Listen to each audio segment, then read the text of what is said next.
Look at this photograph. It's from 1870, somewhere in the American Midwest.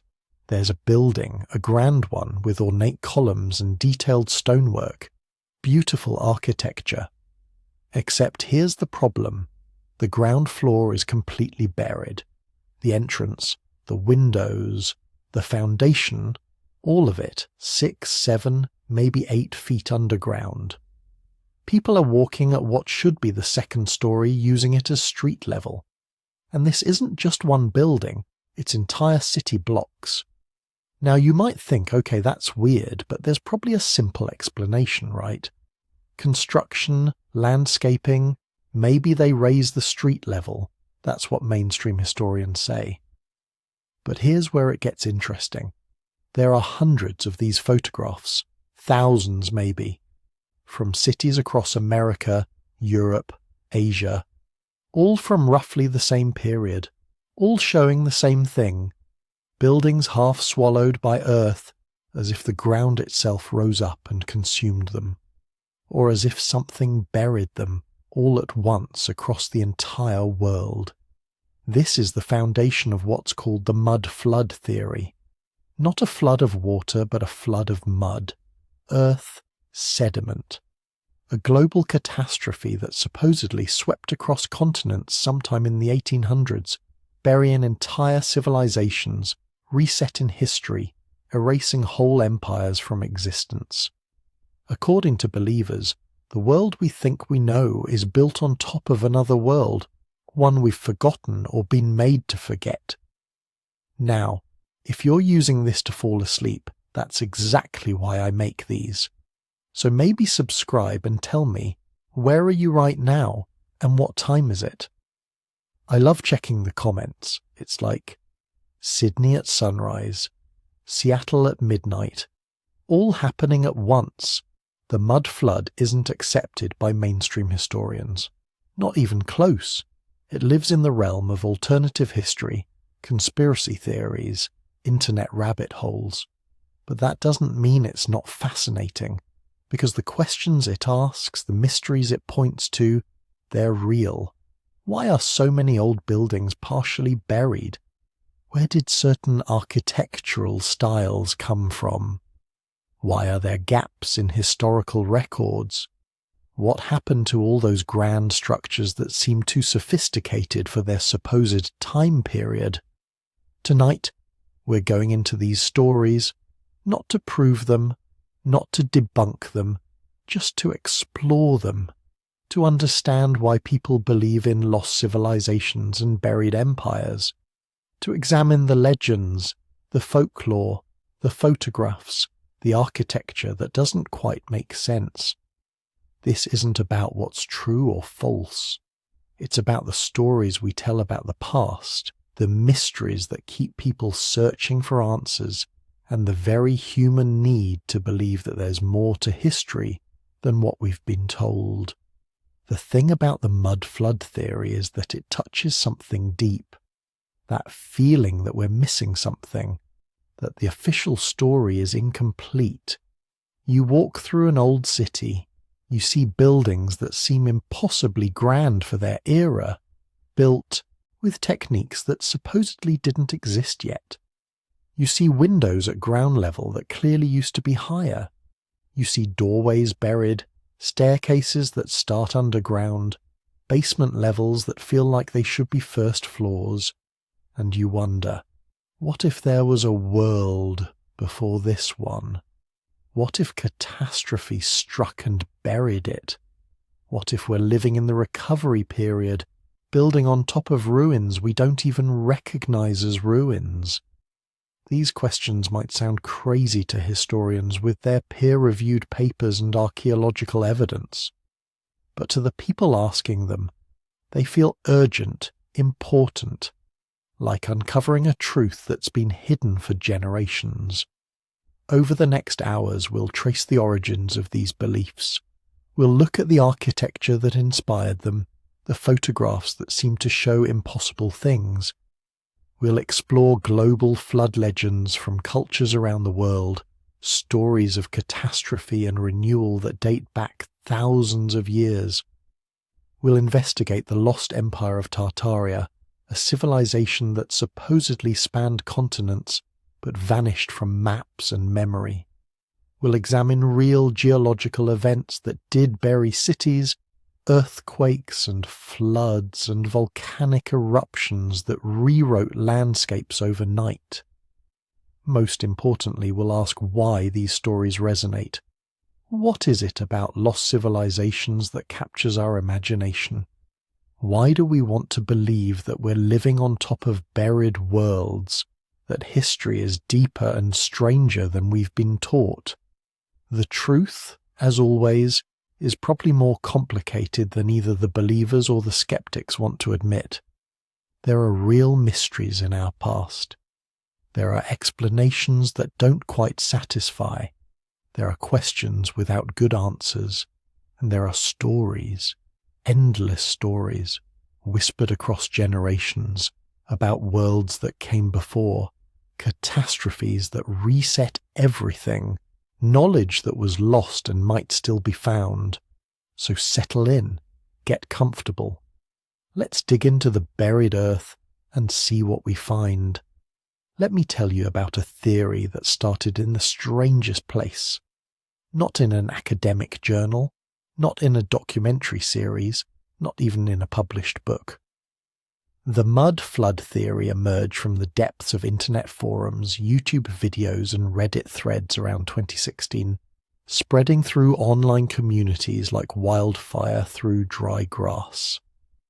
And here's what makes it fascinating. It wasn't created by conspiracy theorists trying to push an agenda. It was born from genuine curiosity, from people looking at old photographs and asking a simple question.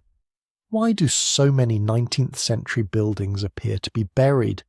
Because once you start noticing it, you can't stop. Pull up photographs from the 1800s, cities across America, Europe, Asia, and you'll see them. Buildings with windows at ground level that are clearly designed to be basement windows. Doorways half buried, requiring you to descend steps to enter what was obviously meant to be a first floor. Ornate architectural details on what should be upper stories, now sitting at street level. Stone foundations that appear to extend deep underground, far deeper than any basement would reasonably need to go. The pattern is everywhere. Chicago, New York, London, Paris, St. Petersburg, San Francisco. Hundreds of cities, thousands of buildings, all showing the same curious feature. They look buried. Now, conventional history has explanations for this. Urban planners raise street levels to improve drainage and sanitation.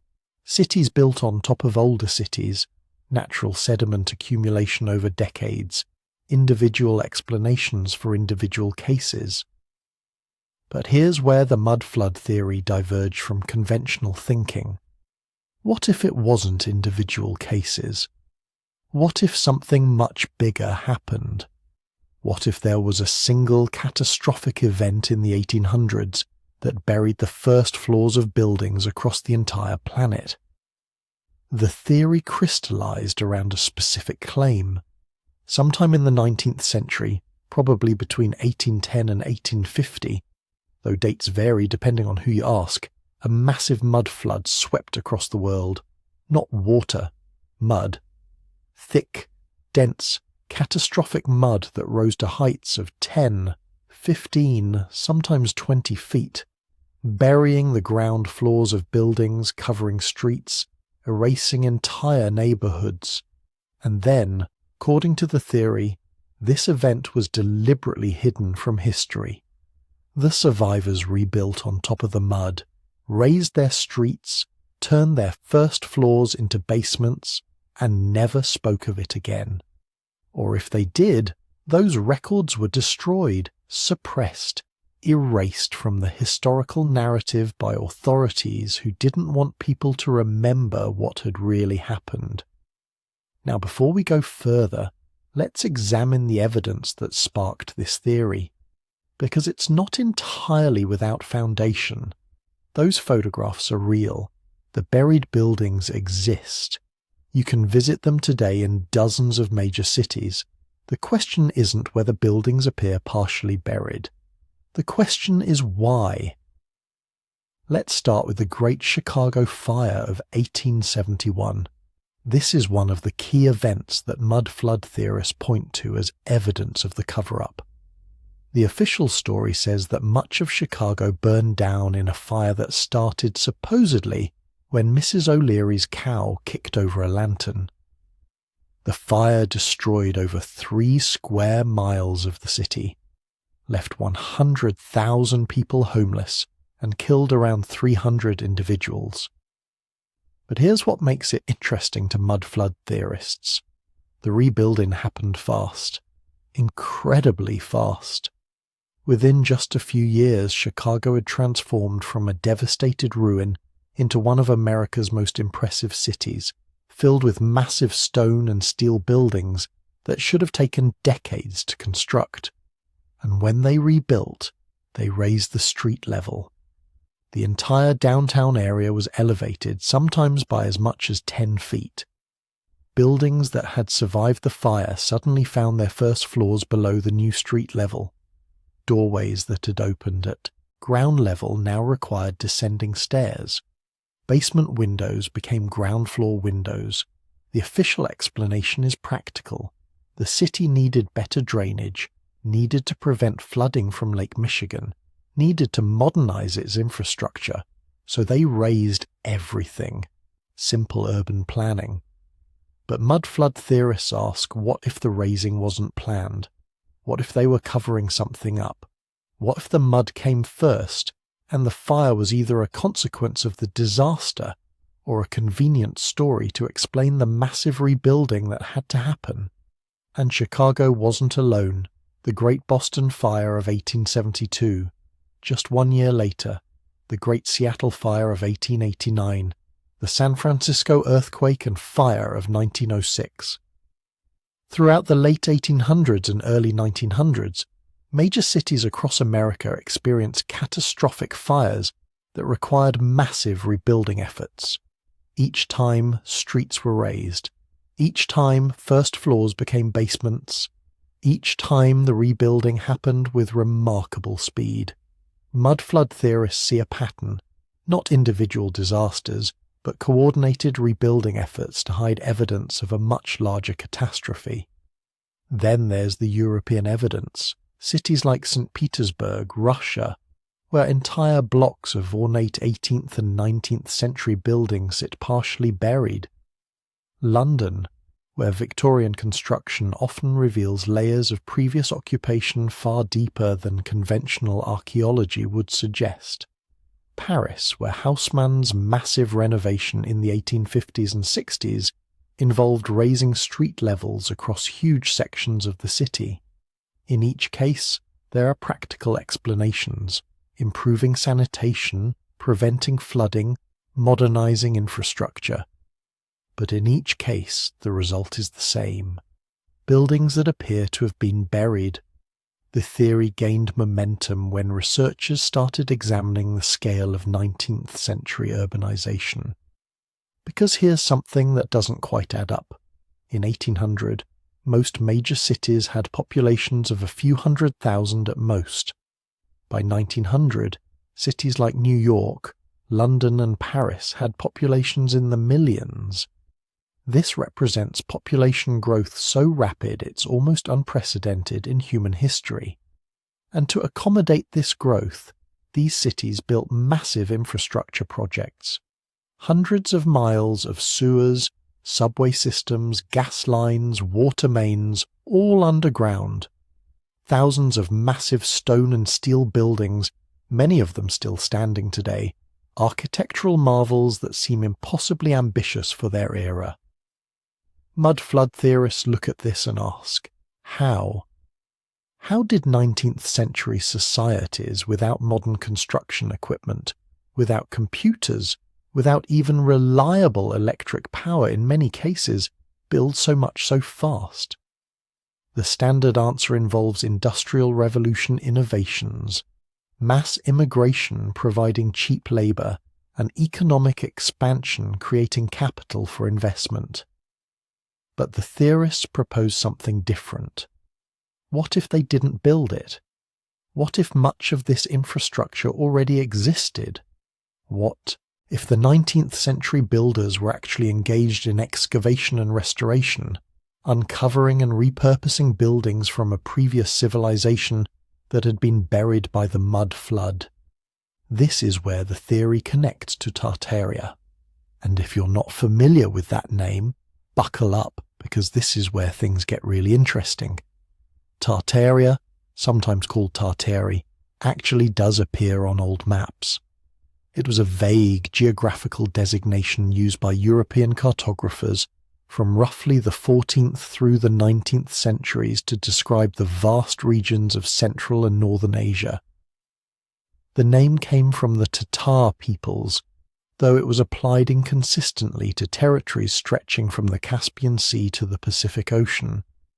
By the early 1900s, the term had largely disappeared from maps, replaced by more specific designations like Siberia, Mongolia, Manchuria. But mudflood theorists propose something radically different. They claim Tartaria wasn't just a vague geographical area, it was an actual empire, a highly advanced civilization that controlled much of Asia, Europe, and possibly even the Americas. This Tartarian empire, according to the theory, was responsible for most of the impressive architecture we attribute to the 18th and 19th centuries. Those massive neoclassical buildings, those ornate cathedrals, those elaborately decorated train stations and government buildings. The theorists claim these weren't built by 19th century workers. They were built by Tartarians, a technologically advanced people who possessed construction techniques and possibly energy technologies far beyond what conventional history attributes to that era. Then came the mud flood. The catastrophe struck, burying Tartarian cities under feet of mud, killing millions, destroying the empire. The survivors, smaller nations and kingdoms that had existed on the periphery of Tartarian power, emerged from the disaster and claimed the ruins. They excavated the buildings, removed just enough mud to make them usable again, and presented them as their own constructions. And because Tartaria had been so thoroughly destroyed, because so many of its people had died, there was nobody left to contradict the new narrative. The conquerors wrote the history books, and Tartaria was erased, reduced to a vague geographical term before being removed from maps entirely. The theory explains, or attempts to explain, several things that conventional history struggles with: the rapid urbanization of the 1800s, the seemingly impossible construction projects, the architectural similarities between buildings in different countries and continents, the buried first floors, the missing historical record from certain periods, and most importantly, it provides a grand unified narrative. Not dozens of separate urban planning decisions, not hundreds of individual construction projects, but one story that connects everything. And this is where we need to talk about the psychology of alternative narratives. Because the appeal of the mudflood theory isn't just about explaining architectural anomalies, it's about finding meaning in complexity, about replacing hundreds of small disconnected facts with one big comprehensible story. Human brains are pattern recognition machines. We're incredibly good at spotting similarities and connections. It's a survival skill that served our ancestors well. See 3 people get sick after eating the same plant. You learn to avoid that plant. Notice that rain often follows certain cloud formations. You learn to predict weather. This ability to recognize patterns and infer causation kept our species alive. But it also makes us vulnerable to seeing patterns where none exist, to connecting dots that shouldn't be connected. The historical reality of 19th century urbanization is messy and complex.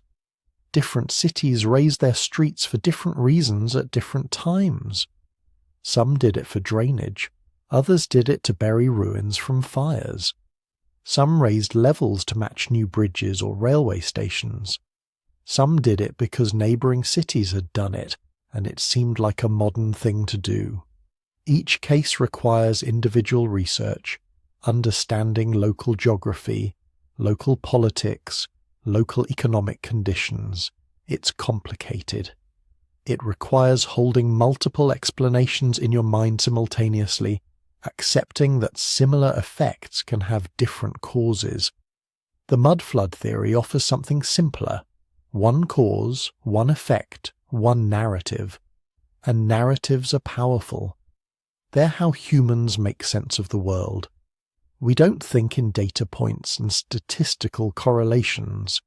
We think in stories, with beginnings, middles and ends, with heroes and villains, with mysteries and revelations.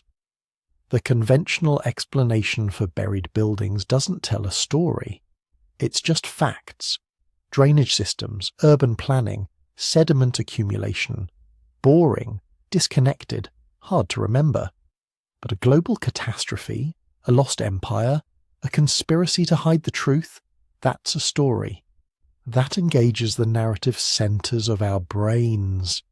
That feels meaningful in a way that gradual sediment accumulation never will.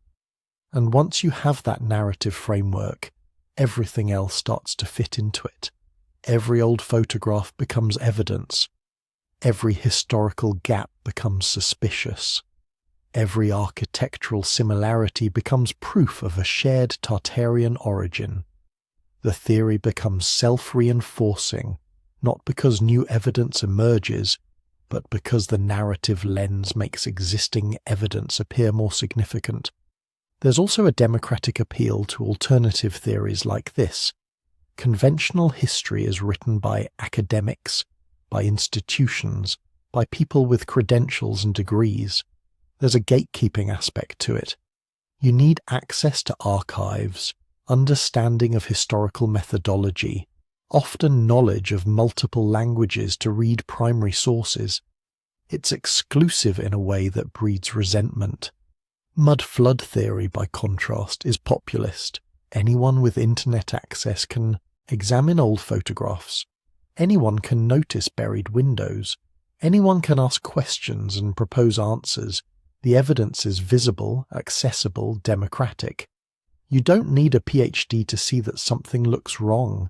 And maybe that's the real appeal. Not just the narrative simplicity, but the empowerment. The sense that ordinary people, looking at publicly available photographs, have uncovered something that experts either missed or are deliberately hiding. It's David versus Goliath, outsiders versus gatekeepers, independent researchers versus the academic establishment. That's a compelling position to occupy.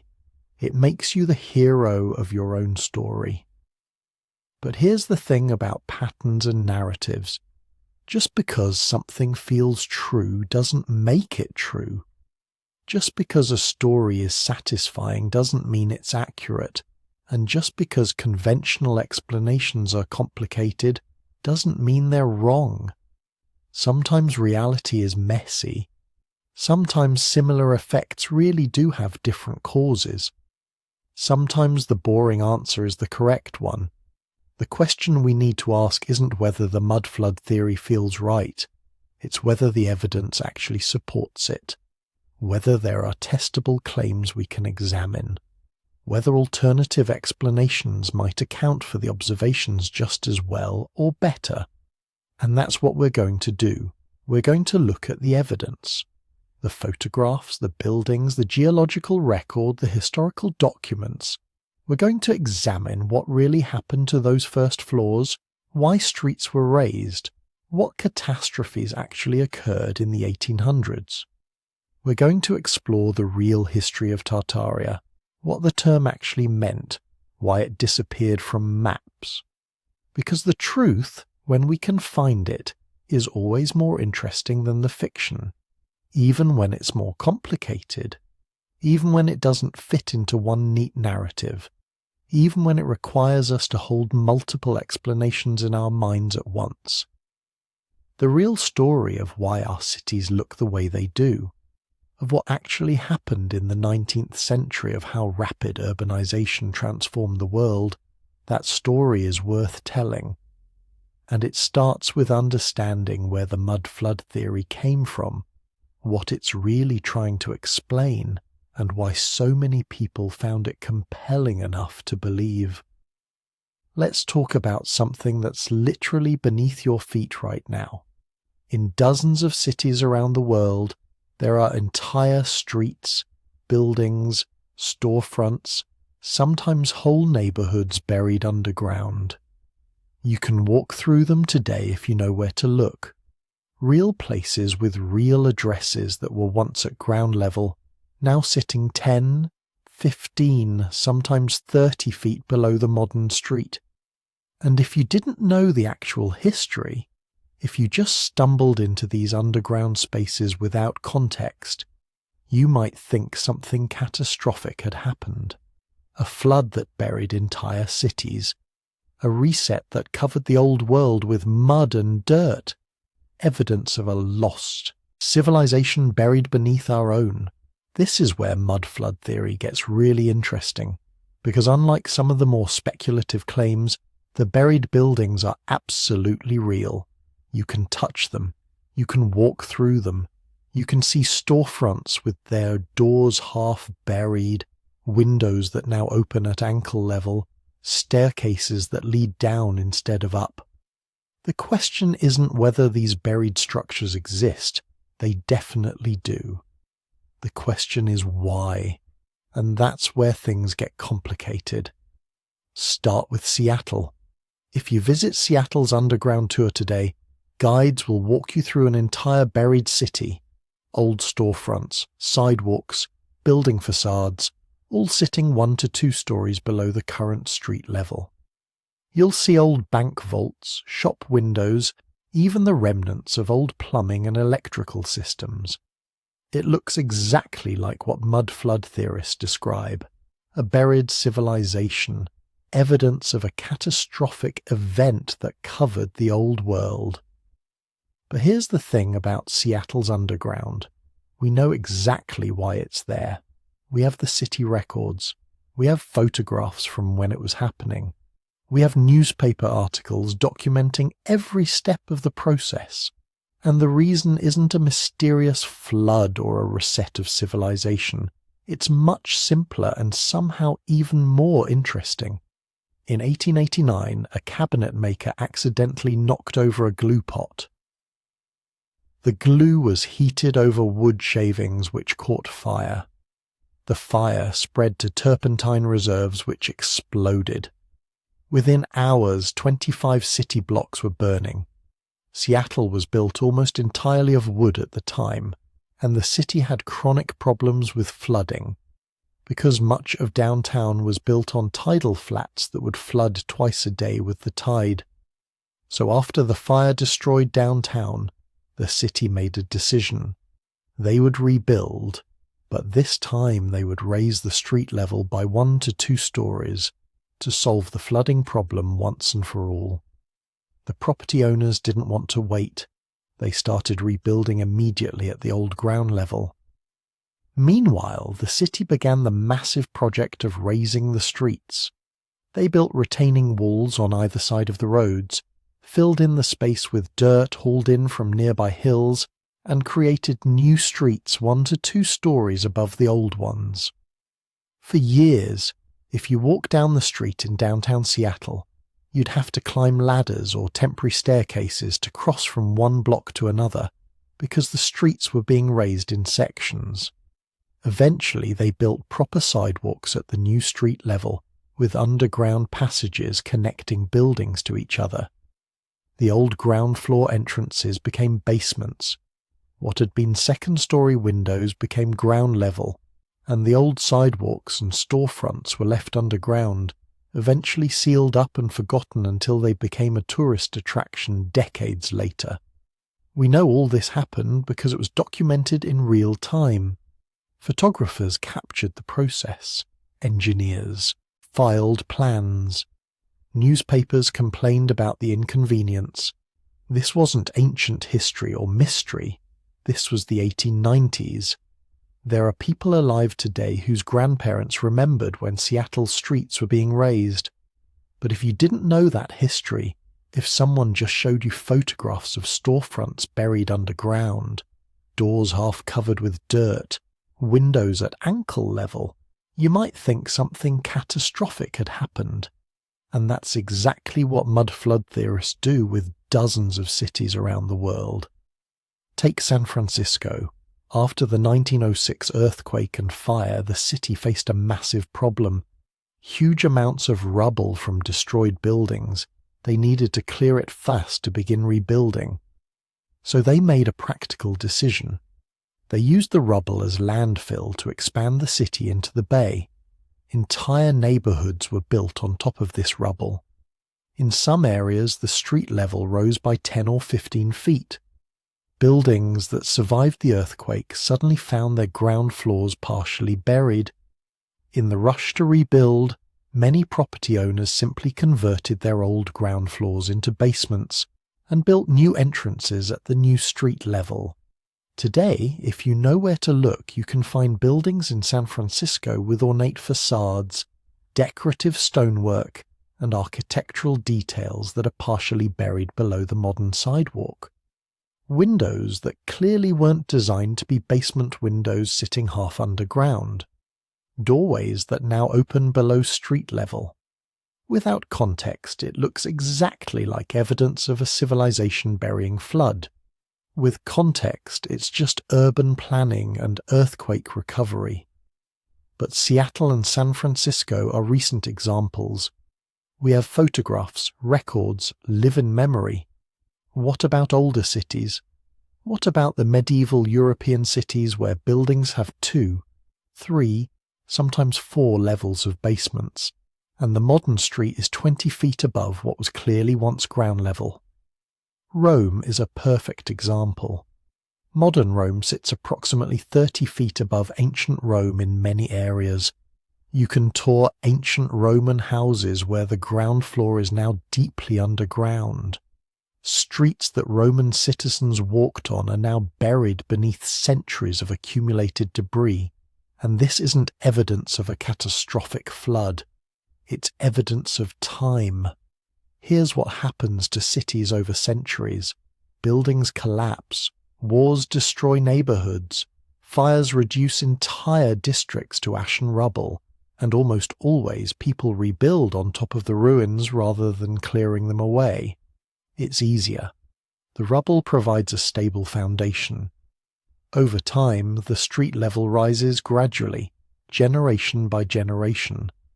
A few inches per decade doesn't seem like much, but over 1,000 years it adds up to 20 or 30 feet.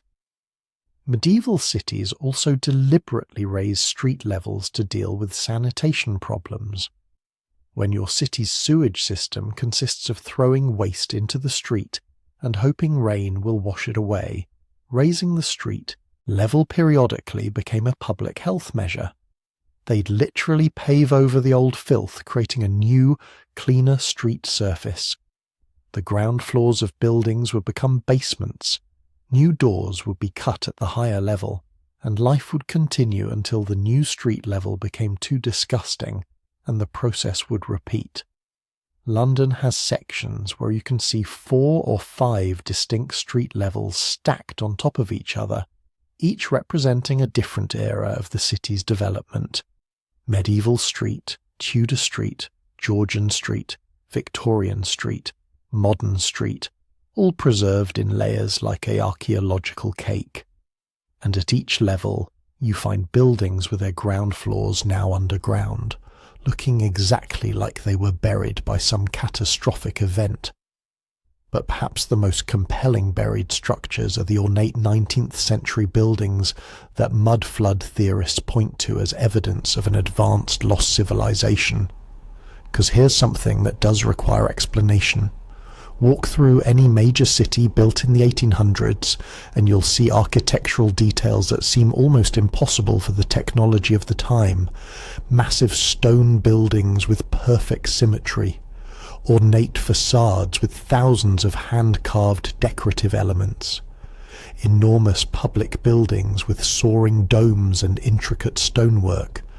Buildings like the Chicago World's Fair of 1893, which covered 600 acres with elaborate neoclassical architecture that looked like something from ancient Rome or a fantasy novel. Mud flood theorists look at these buildings and ask a reasonable question. How did people in the 1890s, supposedly primitive by our standards, create architecture this sophisticated? They didn't have computer-aided design. They didn't have modern construction equipment. They had horses and hand tools, and yet they built structures that modern architects struggle to replicate. Doesn't that suggest these buildings weren't actually built in the 1890s? Doesn't that suggest they were inherited from a more advanced civilization and the Victorians just claimed credit? Here's where we need to talk about the World's Fair conspiracy, because this is where mud flood theory intersects with some genuinely fascinating architectural history. The 1893 Chicago World's Fair really did look impossibly grand. Photographs show enormous neoclassical buildings, dozens of them, covered with elaborate sculptures and decorative elements. Visitors described it as the most beautiful place they'd ever seen. It looked permanent, eternal, like it had been there for centuries. But here's the thing, those buildings weren't made of stone. They were made of staff, a mixture of plaster, cement and fibre, coated over wooden frames. They were temporary structures, designed to last just long enough for the fair. After the fair ended, most of them were demolished or destroyed by fire. They never were permanent buildings. They were essentially movie sets, elaborate facades designed to create an impression of grandeur. This is where the conspiracy gets interesting. Because if you didn't know those buildings were temporary, if you just saw photographs of this elaborate city that appeared seemingly overnight and then vanished just as quickly, you might think something strange had happened. You might think the official story that they were built in just a few years for a temporary fair was a cover-up. You might think they were actually remnants of a lost civilization that the authorities demolished to hide evidence. But we know exactly how those buildings were constructed because the architects and engineers documented everything. We have their plans. We have photographs of the construction process showing the wooden frames and plaster coating. We have accounts from workers who built them. We have records of how they were demolished. There's no mystery here, just impressive craftsmanship using theatrical construction techniques. But that still leaves the question of the permanent 19th century buildings, the real stone structures, the cathedrals and government buildings and train stations that really were built to last. Because those are genuinely impressive and they deserve explanation. Here's what people forget about the 19th century. It wasn't primitive, it was the culmination of thousands of years of accumulated architectural knowledge. By the 1800s, European and American builders had access to architectural techniques refined over millennia. They had Roman engineering principles, medieval cathedral building expertise, Renaissance mathematical innovations. They had detailed architectural pattern books that documented exactly how to create every classical element. They had training programs that took stonemasons and carvers from apprenticeship through journeyman to master craftsmen over decades. And they had something else, a massive labour force and no labour laws. Those elaborate carved facades weren't created by a handful of artists. They were created by hundreds of stoneworkers, each spending months or years carving individual elements. That ornate, cornice that looks impossibly detailed. It might have taken a master carver 3 months to complete, working 12-hour days, 6 days a week. Multiply that by hundreds of decorative elements and hundreds of workers, and you can build something that looks impossibly grand by modern standards. We don't build like that anymore, not because we've lost the knowledge, but because we've lost the economic model that made it possible. In the 19th century, skilled labour was relatively cheap, and building materials were expensive, so it made economic sense to invest enormous amounts of hand labour into permanent structures. Today, labour is expensive and materials are relatively cheap, so we build faster using prefabricated elements and simplified designs. But there's another phenomenon that makes historic buildings look buried even when they aren't. Ground level changes naturally over time through a process called soil deposition.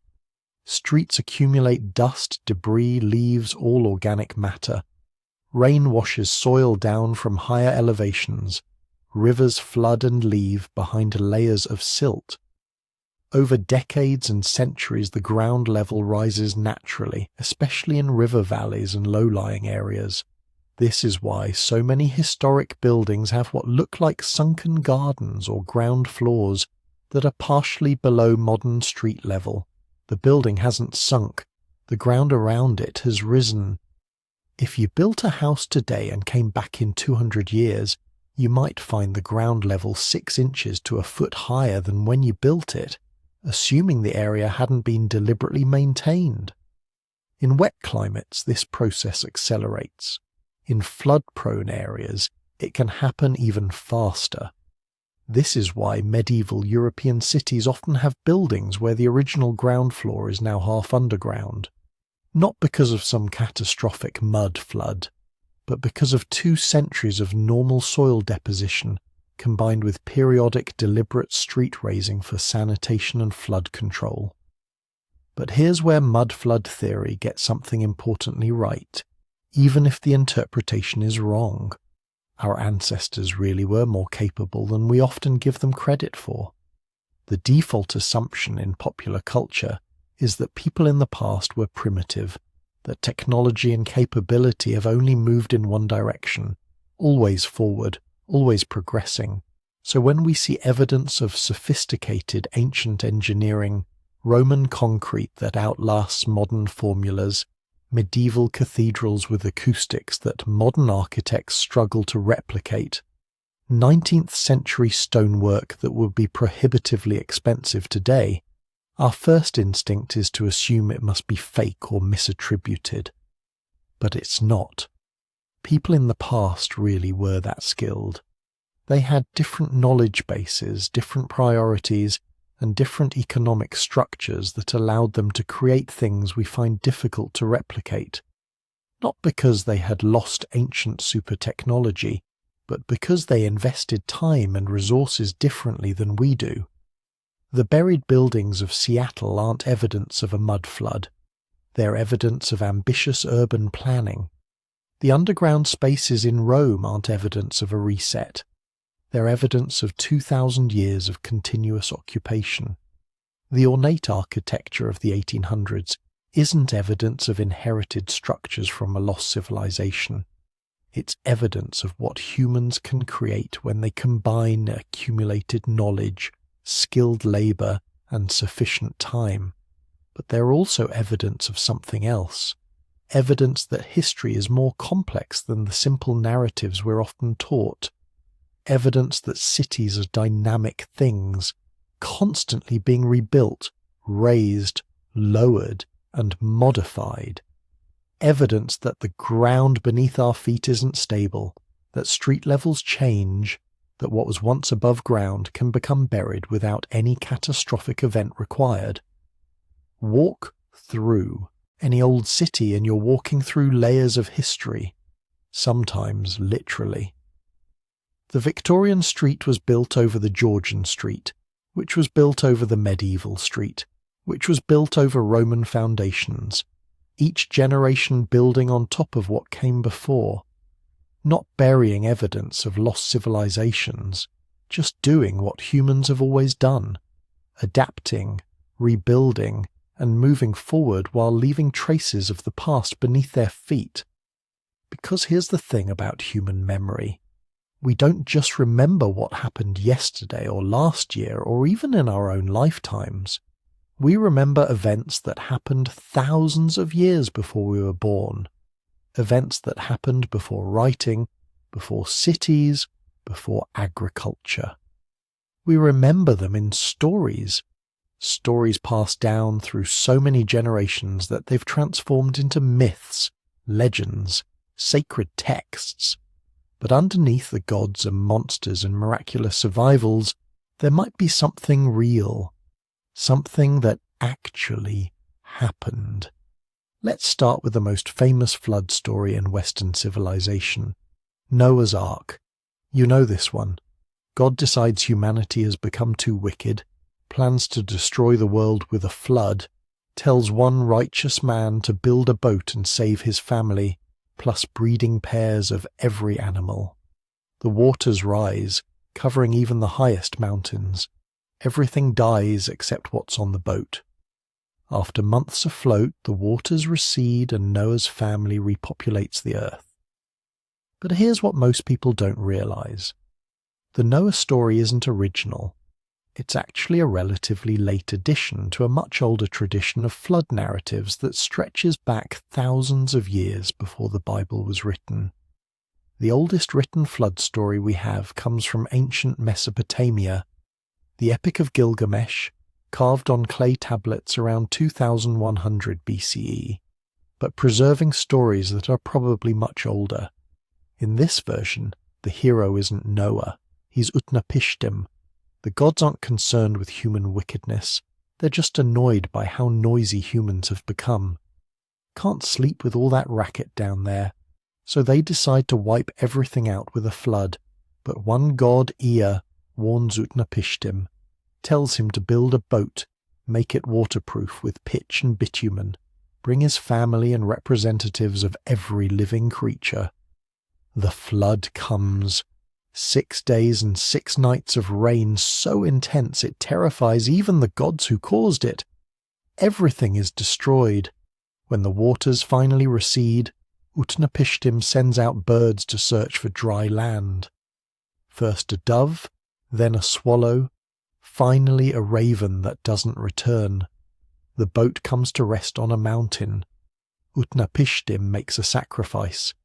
The gods smell the offering and gather around it like flies, suddenly grateful that someone survived to make offerings to them. Sound familiar? The parallels to Noah are unmistakable. Warned by a god, builds a boat, saves animals, birds searching for land, sacrifice after landing. Either the biblical authors borrowed from Gilgamesh, or both stories are drawing from an even older tradition. A memory of something that actually happened, elaborated and mythologized over thousands of years. But it doesn't stop there. The ancient Greeks had their own flood story. Deucalion, son of Prometheus, is warned by his father that Zeus plans to destroy humanity with a catastrophic flood. Deucalion builds a chest, takes his wife Pyrrha, survives 9 days and nights of rain that drowns everyone else. Their boat lands on Mount Parnassus. They repopulate the earth by throwing stones over their shoulders, which transform into people. Different details, same basic structure. Warning from a deity, catastrophic flood. One family survives. Humanity gets a fresh start.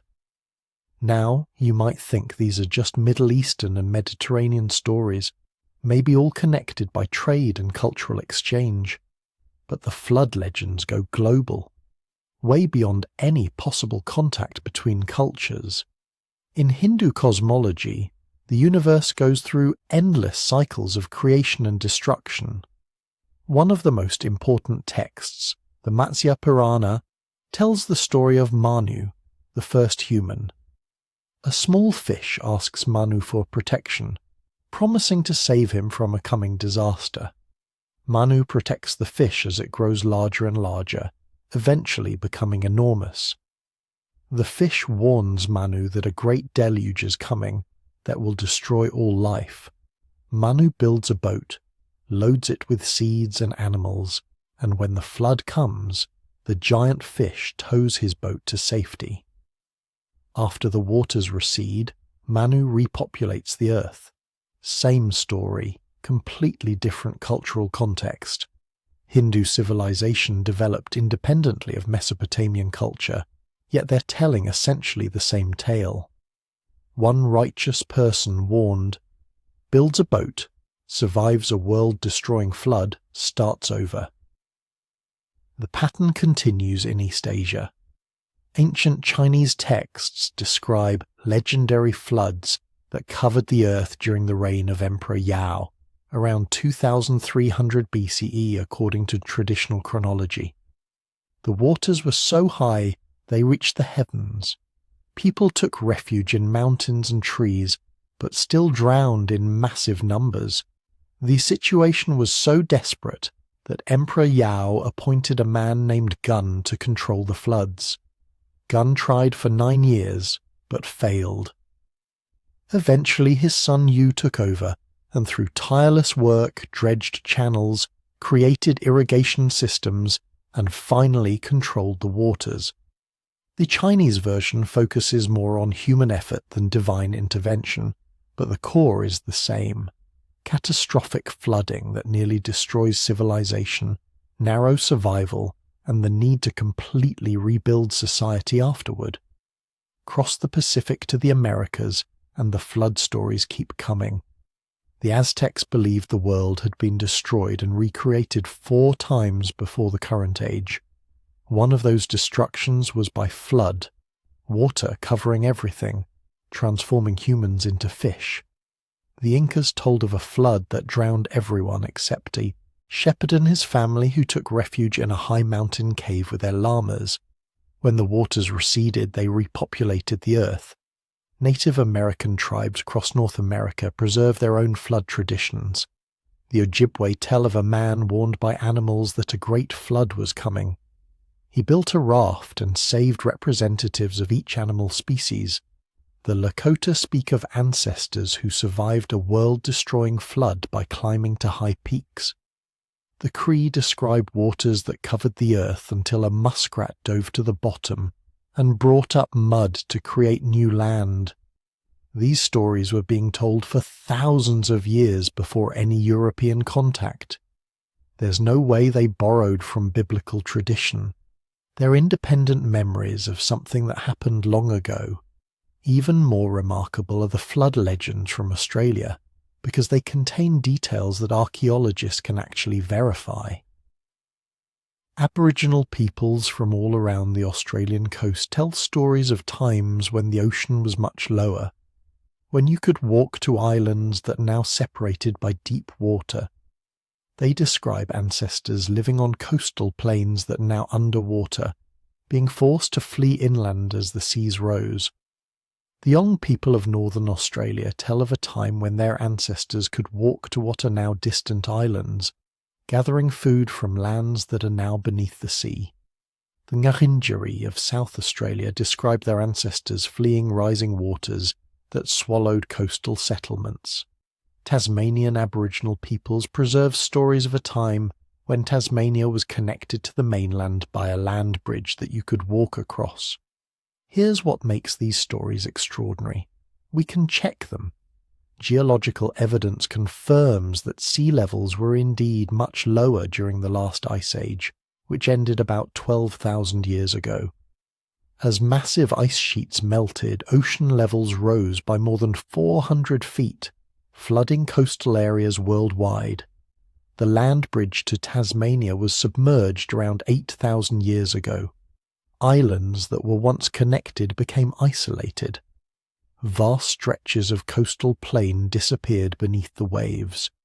Aboriginal Australians have been preserving accurate memories of geological events that happened 8,000 to 12,000 years ago. That's 300 to 400 generations of oral tradition maintaining specific, verifiable details about real landscape changes. This isn't myth. This is history transmitted through story across time spans that seem impossible. Pacific Islander traditions contain similar verified memories. Stories from Hawaii, Samoa, Tonga, and other island groups describe ancestral homelands that sank beneath the ocean. They tell of great kingdoms that existed on lands now underwater, of migrations forced by rising seas. Some researchers dismissed these as fantasies of lost civilizations, but geological surveys confirm that Pacific sea levels did rise dramatically after the Ice Age, and many low-lying areas that were once habitable are now submerged. The Polynesians, master navigators who colonized the vast Pacific, preserved incredibly detailed oral traditions about islands, currents, and navigation routes. It's not a stretch to think they also preserved accurate memories of dramatic landscape changes their ancestors witnessed. So what's going on here? Why do cultures separated by thousands of miles and thousands of years, cultures with no possible contact with each other, all tell stories about world-destroying floods? The standard academic explanation used to be that floods are common. People everywhere experience them. So it's natural that many cultures would develop flood stories independently, but that doesn't really work, does it? Local floods happen all the time, but these stories aren't about rivers overflowing or heavy rain seasons. They describe world-ending catastrophes, waters covering mountains, complete destruction of previous civilizations. They're too specific, too similar, too widespread to be just coincidental elaborations of normal flooding. Some researchers argue all the stories trace back to one ancient culture that experienced a major flood, then spread the story as they migrated around the world. But the timeline doesn't work. These cultures developed independently, often separated by tens of thousands of years. The more likely explanation is that these stories preserve actual memories of real catastrophic events, not one single global flood that covered the entire Earth. That's geologically impossible in recorded human history. But multiple major flooding events that would have seemed world-ending to the people who experienced them. At the end of the last Ice Age, between about 15,000 and 7,000 years ago, the world experienced dramatic and rapid climate change.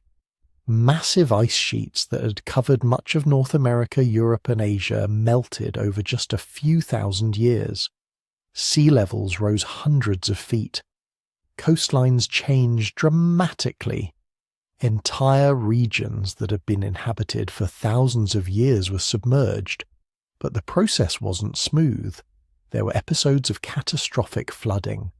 The Missoula floods in North America, caused by the repeated failure of ice dams, sent walls of water across thousands of square miles, carving channels and creating landscapes that look alien even today. Similar catastrophic floods happened in Siberia, Europe, and Asia as ice dams failed and meltwater surged across the land. There's also evidence for the Black Sea deluge hypothesis, the idea that around 7,600 years ago, rising Mediterranean waters breached a natural dam at the Bosphorus, flooding into the Black Sea basin with the force of 200 Niagara Falls. If people were living around the shores of what was then a freshwater lake, this would have been absolutely catastrophic. Entire settlements drowning in a matter of days or weeks. Populations forced to flee inland, carrying stories of the disaster with them. Recent geological work has identified multiple other possible catastrophic flood events. The flooding of the Persian Gulf as sea levels rose after the Ice Age. Major tsunami events caused by underwater landslides or earthquakes. Volcanic eruptions triggering sudden massive flooding. Any of these could have been experienced by human populations as world-ending disasters. And here's the key point. When a catastrophe destroys most of your society, when everyone you know dies except a few survivors, when your entire world is literally washed away, you remember it. You tell your children about it. They tell their children. The story gets passed down, generation after generation. Details change, gods and heroes get added, miraculous elements emerge, but the core memory remains. Water came. Everything was destroyed. A few people survived. We started over. Over thousands of years, these memories transform into myths. But they're not fantasies. They're the only history books preliterate societies had. Oral traditions preserving information about real events that shaped the human experience. This is why flood legends matter for understanding mud flood theories and lost civilization narratives. They demonstrate that human societies can and do preserve memories of actual catastrophic events across vast spans of time. They show that dramatic landscape changes have happened within human memory. They prove that civilizations have been destroyed by natural disasters, that knowledge has been lost, that people have had to start over from scratch. But they also show something else: human resilience. Every flood story ends the same way. A few survivors, determination to rebuild, civilization emerging again from the ruins. We've been through apocalypses before, multiple times, in multiple places, and we've always survived, always remembered, always told the story to the next generation. These stories are in our bones, part of the human inheritance. The memory of disasters that nearly destroyed us but didn't. The knowledge that the world can change catastrophically, overnight, without warning, and the confidence that somehow we'll survive anyway. Here's where things get really interesting, because if you go online and start looking at old maps from the 16th, 17th, 18th centuries, you're going to find something that modern atlases don't show. A massive territory stretching across Central Asia labelled Tartary or Tartaria.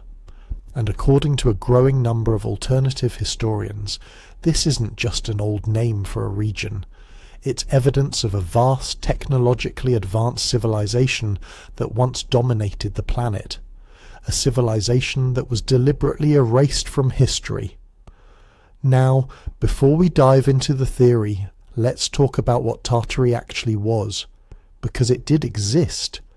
European cartographers used the name Tartary or Tartaria to describe the vast expanses of Central and Northern Asia that they knew very little about. The name came from Tartar, a term Europeans used for various Turkic and Mongol peoples, mixed with the Latin suffix "ia" for a region. So basically, land of the Tartars. On old maps you'll see it divided up.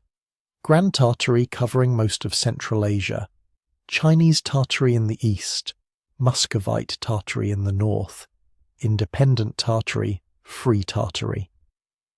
These weren't unified political entities. They were European attempts to label vast territories inhabited by nomadic peoples, settled khanates, and various ethnic groups that didn't fit neatly into European categories of nationhood. The actual history of these regions is complicated.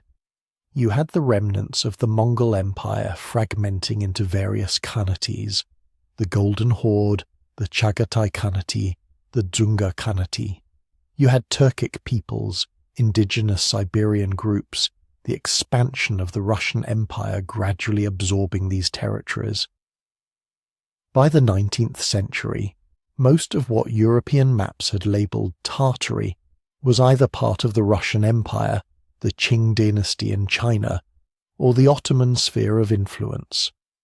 The name gradually disappeared from maps, not because of any conspiracy, but because Europeans gained more accurate knowledge of the region and started using more specific geographic and political terminology.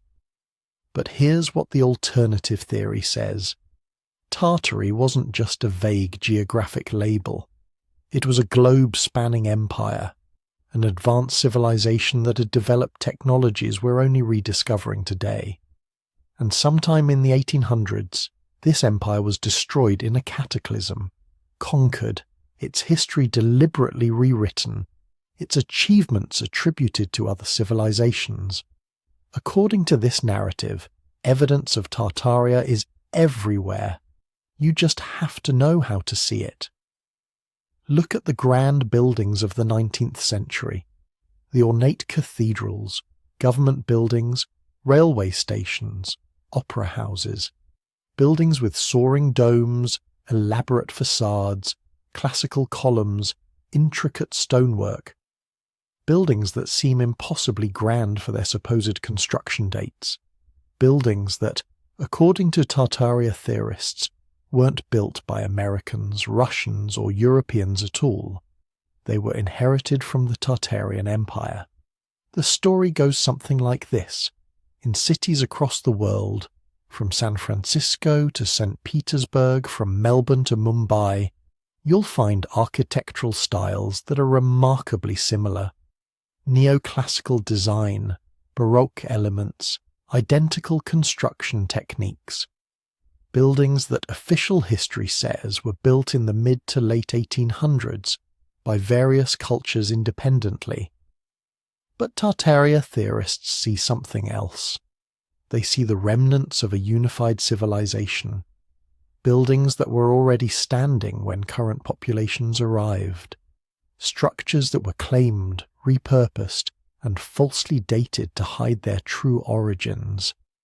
Look at photographs from the late 1800s, early 1900s. You'll see these magnificent structures surrounded by primitive dirt streets, simple wooden buildings, undeveloped infrastructure. Why would people capable of building muddy roads construct architectural masterpieces? The Tartaria theory answers this question directly. They didn't build them.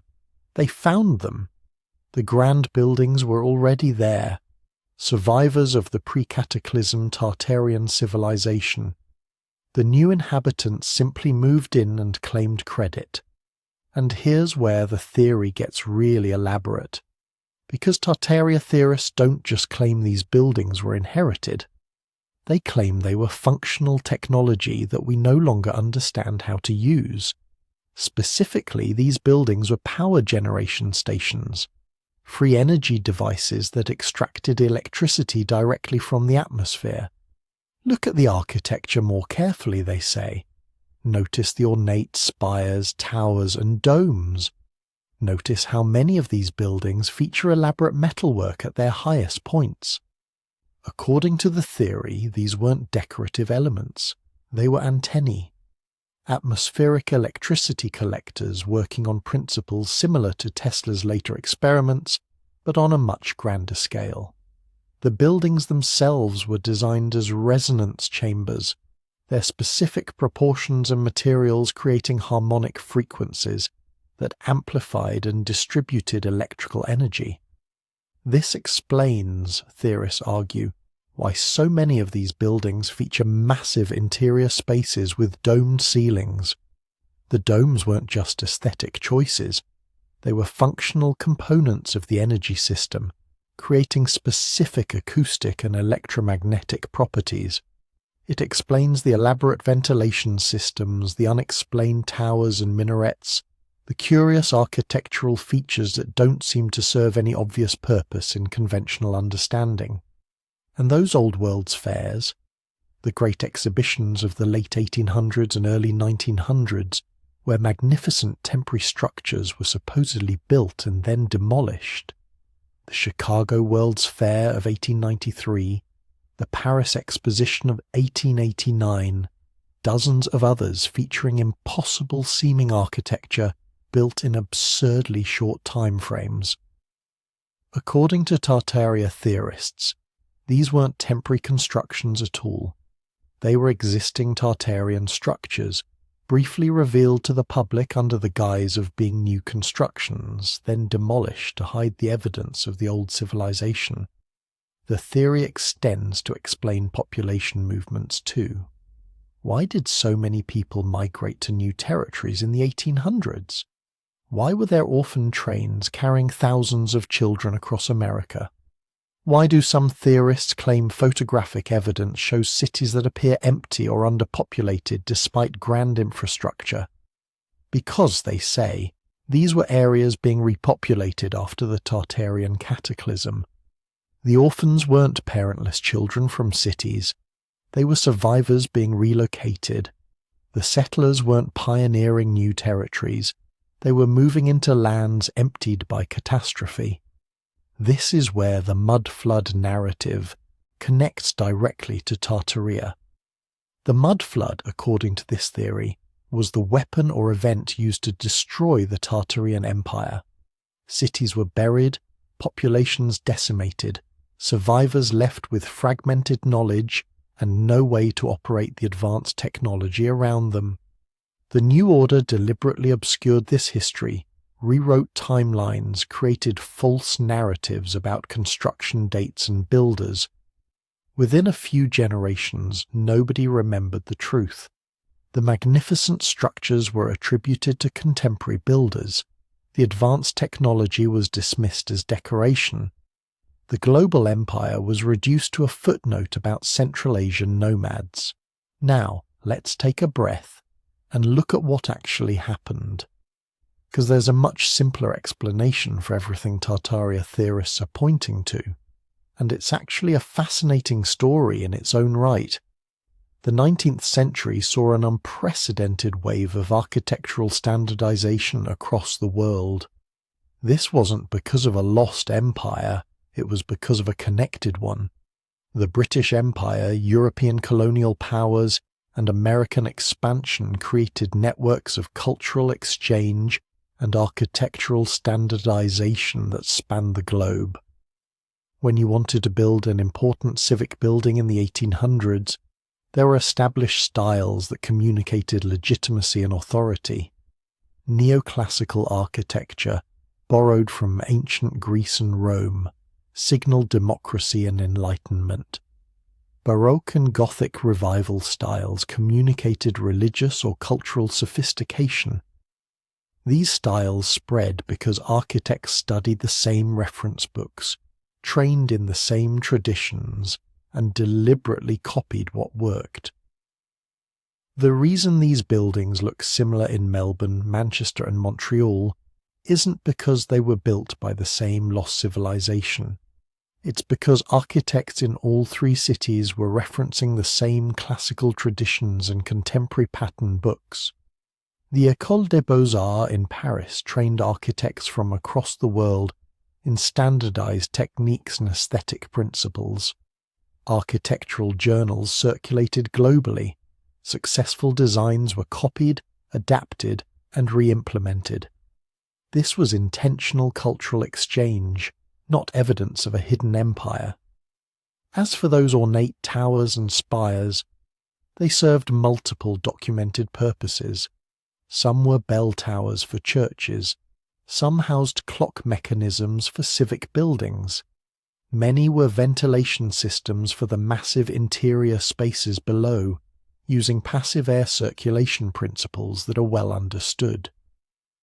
The decorative metalwork on top often included lightning rods, a new safety technology being widely adopted in the 19th century.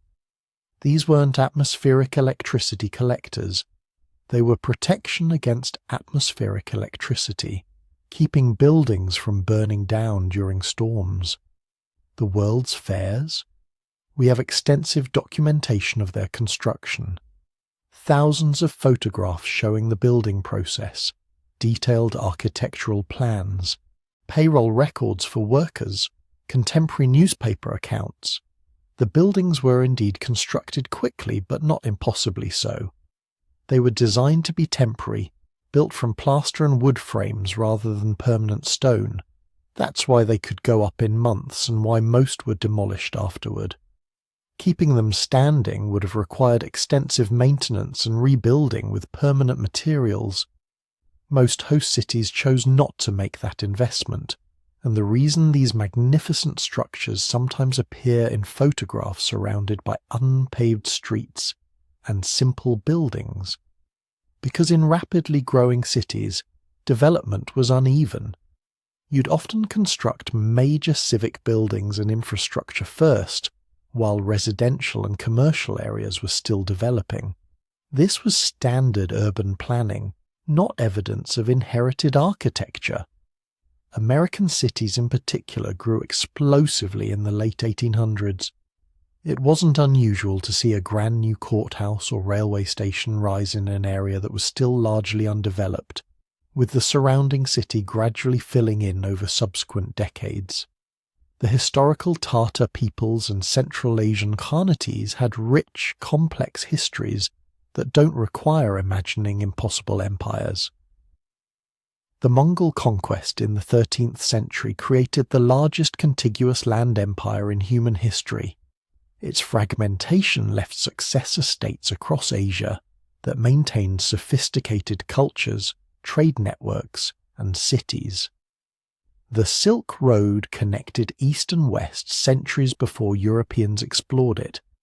Islamic architecture from this region influenced building styles across 3 continents. But this influence happened through documented cultural exchange, not through a hidden global empire.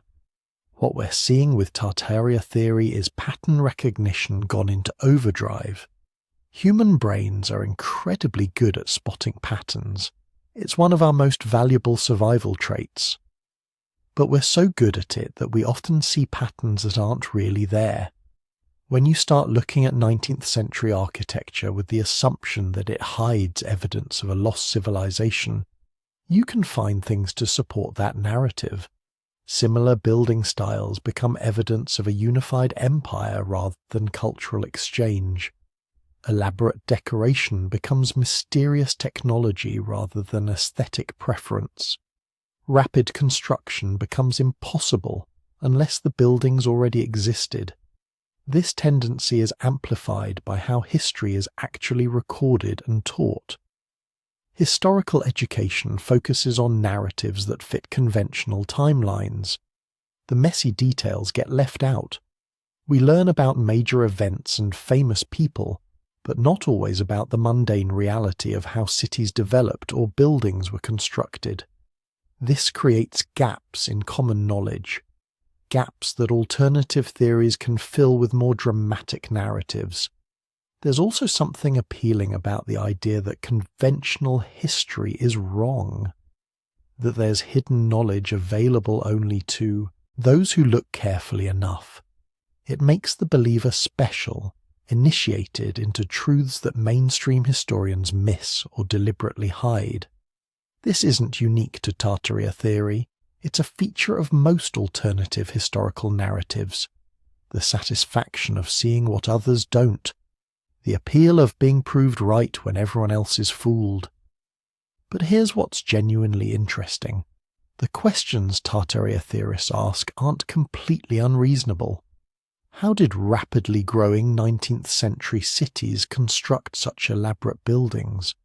Why does architectural style standardize globally during this period? What happened to all the historical record from Central Asian civilizations? These are legitimate questions. They just have less dramatic answers than a lost empire. The reality is that the 19th century was a period of unprecedented technological and social change. Industrialization provided new construction techniques and materials. Steam power and railways moved those materials quickly. Telegraph communication spread ideas across continents. Photography documented the changes. Public education created literate populations that demanded civic institutions. Colonialism and empire building spread European cultural norms globally. All of this happened in a few generations. The world changed faster than it ever had before. That rapid change, documented in photographs and maps but not always well explained, creates the perception of discontinuity. Things look different between 1850 and 1900 because they were different. Cities that barely existed in 1860 were major metropolises by 1890. Technologies that didn't exist in 1870 were commonplace by 1900.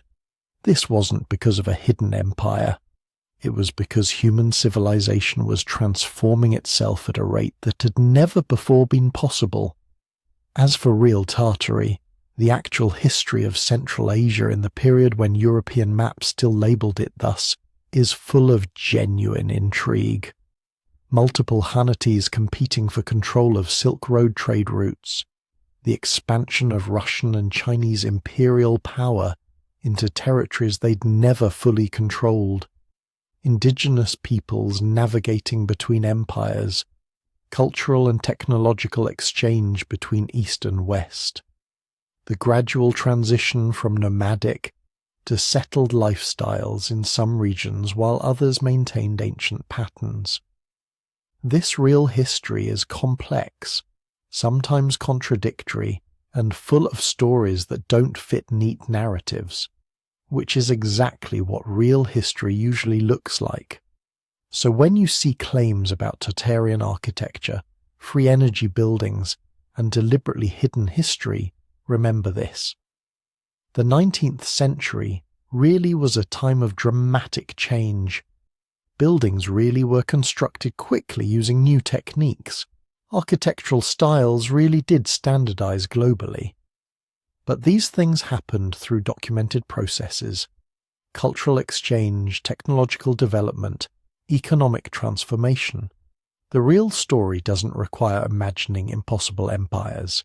It just requires understanding that sometimes, especially during periods of rapid change, the mundane truth is actually more remarkable than the fantastic alternative. Because here's the thing about mud flood mythology. Strip away the conspiracy theories, remove the claims about hidden empires and deliberate cover-ups, and you're left with something genuinely fascinating. Real catastrophic floods, real buried cities, real evidence that sometimes entire civilizations can disappear under layers of mud and ash in a matter of hours. The question isn't whether catastrophic floods have buried human settlements. They absolutely have. The question is what actually happened, and whether we need mysterious lost empires to explain it, or whether geology, climate, and the violent nature of our planet can account for everything we see. Let's start with the most famous buried city in history, Pompeii. Everyone knows the story. Roman city, prosperous and wealthy, sitting at the foot of Mount Vesuvius. August 24th, 79 CE, the mountain explodes. Ash and pumice rain down for hours, then comes the surge, superheated gas and pulverized rock moving at hundreds of miles per hour, killing everyone instantly and burying the entire city under layers of volcanic material. But here's what most people don't realize about Pompeii. It wasn't just buried in ash. Much of what covered the city was actually mud. Volcanic lahars, mixture of ash, rock and water, that flows like concrete and hardens almost as solid. When Vesuvius erupted, it ejected millions of tons of material into the atmosphere. That material mixed with moisture in the air and fell as wet, heavy ash. Then came the pyroclastic surges, and after those actual lahars, mud flows triggered by the disruption of the mountain's drainage systems. By the time it was over, Pompeii lay under 13 to 20 feet of volcanic material. The nearby town of Herculaneum got it even worse, buried under more than 60 feet of superheated mud that flowed through the streets like lava, filling every space, penetrating every building. That mud was so hot it carbonized wood instantly, so deep it completely erased the towns from the landscape. For over 1,500 years, nobody even knew where Pompeii was. The city had literally vanished, their locations forgotten, their existence reduced to vague references in ancient texts that scholars weren't entirely sure they could trust. This is a real mud flood. Catastrophic, complete, capable of erasing major population centres so thoroughly that their locations become lost to history. And it's happened countless times throughout human existence. In 1902, Mount Pelée in Martinique erupted and buried the city of Saint-Pierre under pyroclastic flows. 30,000 people died in minutes. The mud and ash came so fast that entire buildings were buried to their rooftops. Survivors described a wall of superheated mud rushing down the mountain faster than horses could run. Today, archaeologists excavating Saint-Pierre find exactly what mud flood theorists describe in their photos. Buildings with only their top floors visible, streets buried under hardened mud, the appearance of a city that sank into the earth. But we know exactly what happened here. We have eyewitness accounts, photographs taken before and after, scientific measurements of the eruption, no mysterious empire needed, no ancient catastrophe, just a volcano doing what volcanoes do, which is occasionally bury everything nearby under massive amounts of volcanic debris. This pattern repeats throughout history. Akrotiri on the island of Santorini, buried by the massive Minoan eruption around 1600 BCE. The ancient Indonesian city of Tambora, destroyed and buried by the 1815 eruption that caused the year without a summer. Armero in Colombia, buried under 15 feet of mud when Nevado del Ruiz erupted in 1985, killing 23,000 people in a matter of hours. Volcanic lahars are particularly devastating because they don't just bury things, they infiltrate. Mud flows into every opening, fills every space, and then hardens like concrete. When it finally solidifies, it preserves everything it covered in remarkable detail, creating the perfect conditions for future archaeologists to find buildings that look like they've been deliberately buried, with only their upper stories visible. But volcanoes aren't the only geological process capable of burying entire settlements. Let's talk about earthquakes and liquefaction. Put simply, liquefaction happens when waterlogged soil loses its structural integrity during seismic shaking. The ground literally behaves like a liquid. Buildings don't collapse, they sink. Roads don't crack, they submerge. Entire neighborhoods can drop several feet in seconds, then get covered by mud and water flowing in from surrounding areas. The 1964 Alaska earthquake triggered massive liquefaction across Anchorage. Entire subdivisions sank 10, 15, sometimes 20 feet. Houses that had been on ground level ended up with only their roofs visible. Cars, roads, trees, all submerged beneath mud and sediment that flowed in to fill the voids created by the sinking land. In the 2011 Christchurch earthquake in New Zealand, liquefaction was so severe that some areas of the city had to be completely abandoned. Buildings sank unevenly, some tilting at crazy angles, others dropping straight down so their second floors became ground floors, buried under feet of liquefied soil that hardened once the shaking stopped. This process can make modern buildings look ancient. A structure built in 2010 can appear centuries old after a major liquefaction event, its lower floors completely buried, its architectural features obscured by hardened mud. Without historical records, archaeologists excavating these sites in the distant future might assume they're looking at much older structures that were gradually buried over time, and that brings us to the more gradual processes. Because not all catastrophic burials happen in minutes. Some take centuries, but the end result looks identical. Sedimentation is the slow accumulation of soil, dust and debris that happens everywhere all the time. In river valleys, annual floods deposit thin layers of silt. In cities, wind carries dust that settles on streets and buildings. Vegetation grows, dies, decomposes, and adds organic matter to the soil. Over decades and centuries, these processes can raise ground levels significantly. Rome is a perfect example.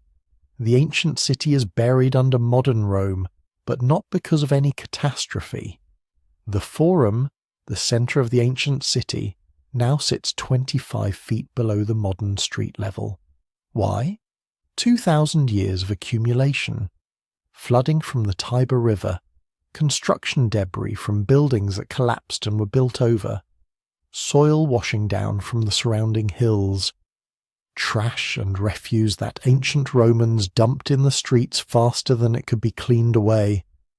By the medieval period, people were literally walking on top of ancient Rome, sometimes not even realizing there were entire buildings beneath their feet.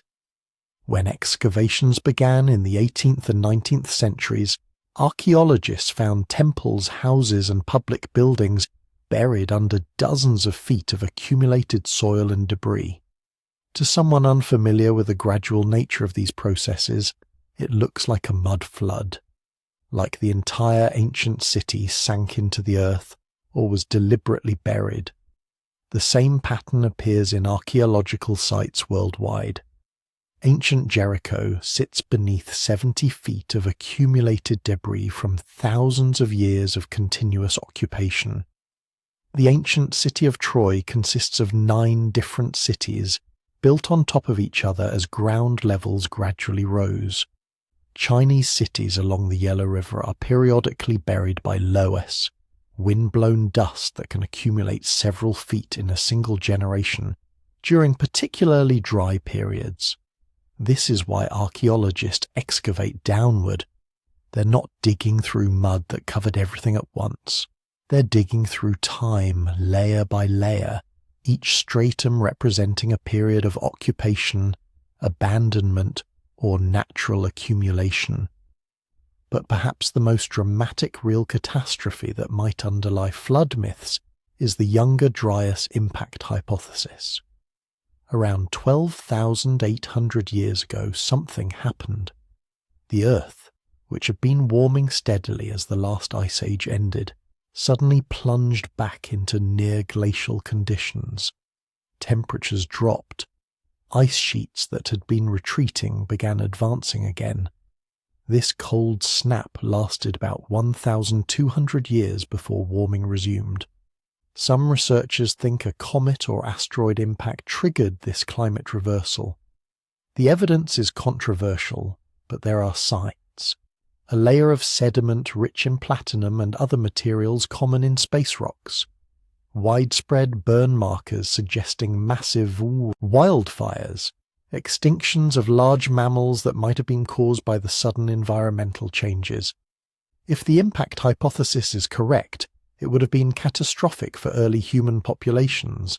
Floods from melting ice, wildfires across entire continents, climate disruption that made traditional hunting grounds uninhabitable, and most relevant to our story, massive amounts of meltwater suddenly released from ice sheets, potentially causing flooding on a scale that would make modern disasters look trivial. This brings us to the Black Sea deluge hypothesis. Geologists have found evidence that around 5,600 BCE, the Black Sea, which had been a freshwater lake, suddenly flooded when rising Mediterranean waters breached the Bosporus. The Mediterranean poured in, raising the Black Sea's level by hundreds of feet and inundating thousands of square miles of coastal settlements in a matter of months. Some researchers think this event might be the historical basis for flood myths from the region, including possibly the biblical flood narrative. Imagine being a Neolithic farmer living on the shores of a freshwater lake. Over the course of a single lifetime, maybe even faster, the sea invades, swallowing your village, your fields, everything you know. The survivors would flee inland, carrying stories of the great flood that destroyed their world. Similar catastrophic floods happened elsewhere. When the Laurentide ice sheet collapsed at the end of the last ice age, it released Lake Agassiz, a body of water larger than all the current Great Lakes combined. The water had to go somewhere. It carved the channeled scablands in Washington state in a matter of days, creating waterfalls larger than Niagara, moving house-sized boulders like toys, and completely transforming the landscape. If humans had been living in the path of these mega-floods, and they almost certainly were, their settlements would have been obliterated. Not buried, but scoured away entirely, with survivors left to tell tales of waters that rose higher than mountains and destroyed everything in their path. Then there's Doggerland. This is a real lost civilization, though not the kind mud flood theorists imagine. Doggerland was a landmass that connected Britain to continental Europe during the last ice age. When sea levels were 400 feet lower than today, it wasn't just a land bridge. It was a vast inhabited territory with rivers, hills, forests, and communities of Mesolithic hunter-gatherers. As the ice melted, Doggerland gradually shrank. First it became an island, then an archipelago, then finally around 6,500 BCE, it disappeared beneath the North Sea. Fishing boats today occasionally pull up stone tools and even fossilized human remains from what was once dry land. The people of Doggerland watched their world slowly drown. Generation by generation, the sea advanced. Coastal settlements had to be abandoned. Hunting grounds became marshes, then lagoons, then open water. Eventually the survivors fled to higher ground in what is now Britain and Europe, carrying memories of a lost homeland beneath the waves. The same story played out in Sunderland, the vast continental shelf that connected Southeast Asian islands during the Ice Age. At its maximum extent, Sunderland was larger than India. It likely supported substantial human populations. As sea levels rose, it vanished, leaving behind only the islands we see today. The survivors' flood myths might have been passed down for thousands of years, transforming into legends of lost kingdoms and drowned civilizations. And then there's Göbekli Tepe in Turkey, which isn't buried by any catastrophe, but deliberately. Around 10,000 years ago, unknown people built massive stone temples decorated with elaborate carvings. Then, for reasons nobody understands, they carefully filled the entire complex with debris and soil, burying it so completely it wasn't rediscovered until 1994. Why would anyone bury such an enormous undertaking? We don't know, but it proves that humans have been deliberately burying significant structures for at least 12,000 years. Not to hide them from future historians, but for reasons that made sense in their cultural context. Religious transformation, perhaps, political change, or simply the completion of whatever ritual purpose the site served. The real history of catastrophic floods and buried cities is remarkable enough without inventing mysterious empires. Volcanoes that erase entire regions in hours, earthquakes that make the ground behave like liquid, climate changes that drown continents over centuries. These are the actual mechanisms that have buried countless human settlements throughout history. They explain everything we see in the archaeological record. The buildings with only upper floors visible, those are from volcanic lahars or liquefaction. The cities buried under dozens of feet of soil, those are from centuries of gradual sedimentation. The flood myths found in cultures worldwide, those are memories of real catastrophes, from the Black Sea deluge to the drowning of Doggerland, passed down through generations and transformed into legend. We don't need a worldwide mud flood to explain any of this. We just need geology, time, and the recognition that Earth is a dynamic, violent planet that periodically buries whatever humans build on its surface. The real mystery isn't why so many cities are buried, it's how any ancient structures survive at all. But here's the thing about these mud flood stories, these tales of buried Tartaria and lost civilizations. They're not just about architecture or geology or historical evidence. They're about something much deeper, something that lives in the human mind, something that's been part of our psychology since those early ancestors survived the bottleneck and started telling stories around fires about the world that came before. Because we are a species that needs narratives. That's not a criticism, it's just a fact. Your brain, right now as you're listening to this, is constantly constructing stories to explain what you experience. Every memory you have is actually a story your brain tells itself about what happened. And sometimes those stories are more satisfying, more emotionally resonant than the messy, complicated truth. So let's talk about why lost civilization narratives grip us so powerfully. Why millions of people find the idea of buried empires and hidden knowledge more compelling than conventional history. Why the suggestion that our ancestors were more advanced than we've been told feels not just possible, but somehow right. Start with this basic psychological fact. Humans are pattern recognition machines. That's literally what your brain evolved to do. For millions of years, the humans who survived were the ones who could spot patterns in their environment. The way certain clouds predicted storms, the tracks that indicated dangerous predators, the subtle signs that showed where food could be found. Pattern recognition kept your ancestors alive. But here's the problem with pattern recognition. It's better to see patterns that aren't there than to miss patterns that are. If your ancestor thought they saw a predator in the bushes when it was just wind, they lost nothing by being cautious. But if they failed to recognize a real predator's presence because they didn't see the pattern, they died. So natural selection favored brains that see patterns everywhere, even when those patterns don't actually exist. This is why humans see faces in clouds, why we find meaning in random coincidences, why we construct elaborate theories to explain things that might just be unconnected events. We're wired to find patterns. We can't help it. It's in our DNA, literally selected for over millions of years of evolution. Now apply that to history. You're looking at old buildings with their first floors buried. You're seeing similar architectural styles across different continents.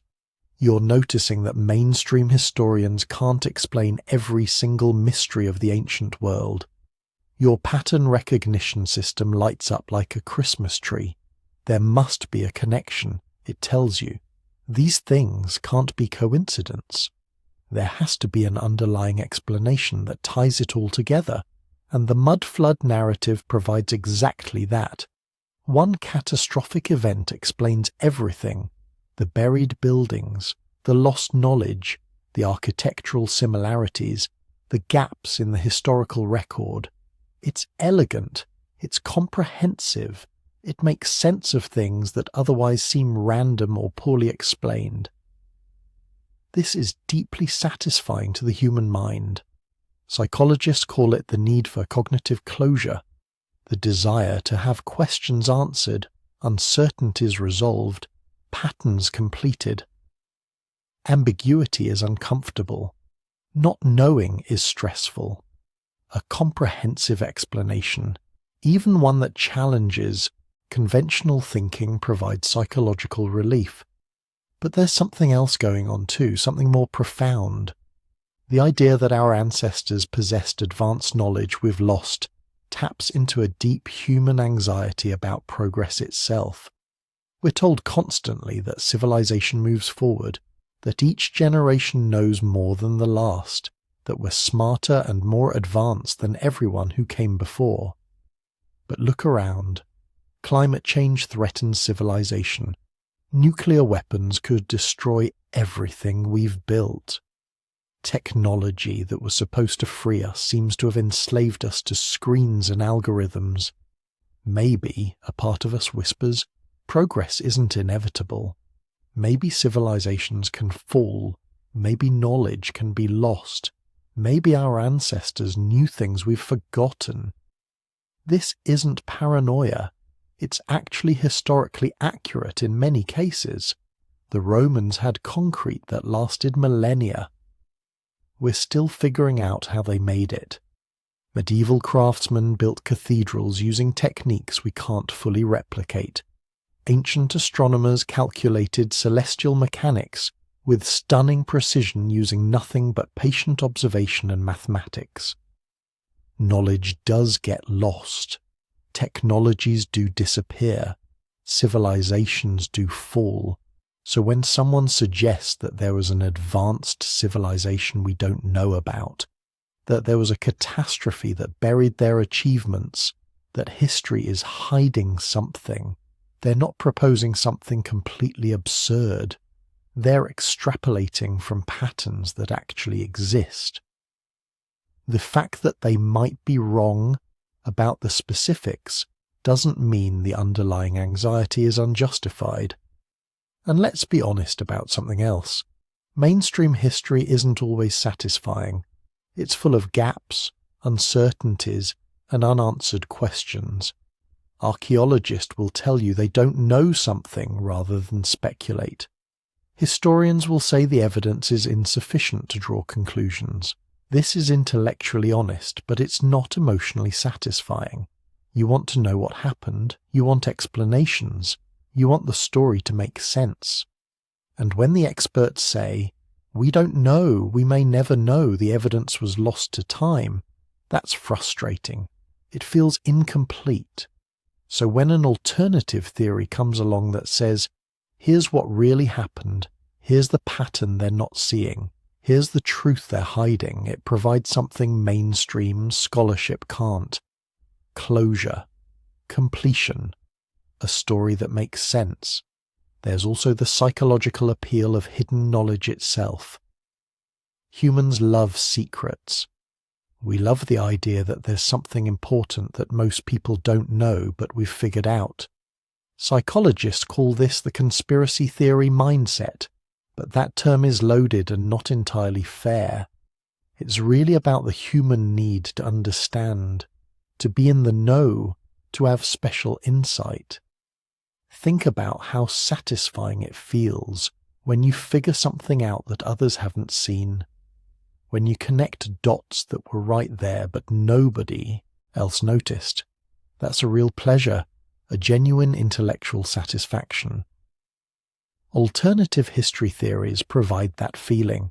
You're not just passively accepting what you're told, you're doing your own research, drawing your own conclusions, seeing patterns that the supposed experts have missed. This is especially appealing in an age when institutions have lost credibility. And let's be clear, they have. Academic gatekeeping is real. The publish or perish culture of universities creates conformity. Theories that challenge established narratives face enormous resistance, regardless of their merit. Scientists and historians have been wrong about major things, sometimes for decades or centuries, because the institutional momentum behind the wrong answer was too strong to overcome.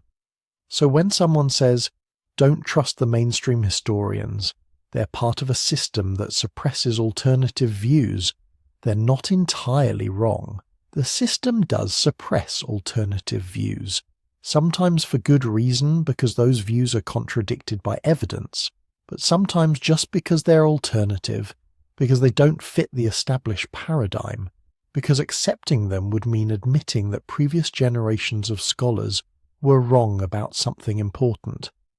The mudflood theorists point to real problems with academic history. The Eurocentric bias that ignored or downplayed non-European achievements for centuries. The way inconvenient archaeological finds sometimes get dismissed or reinterpreted to fit existing theories.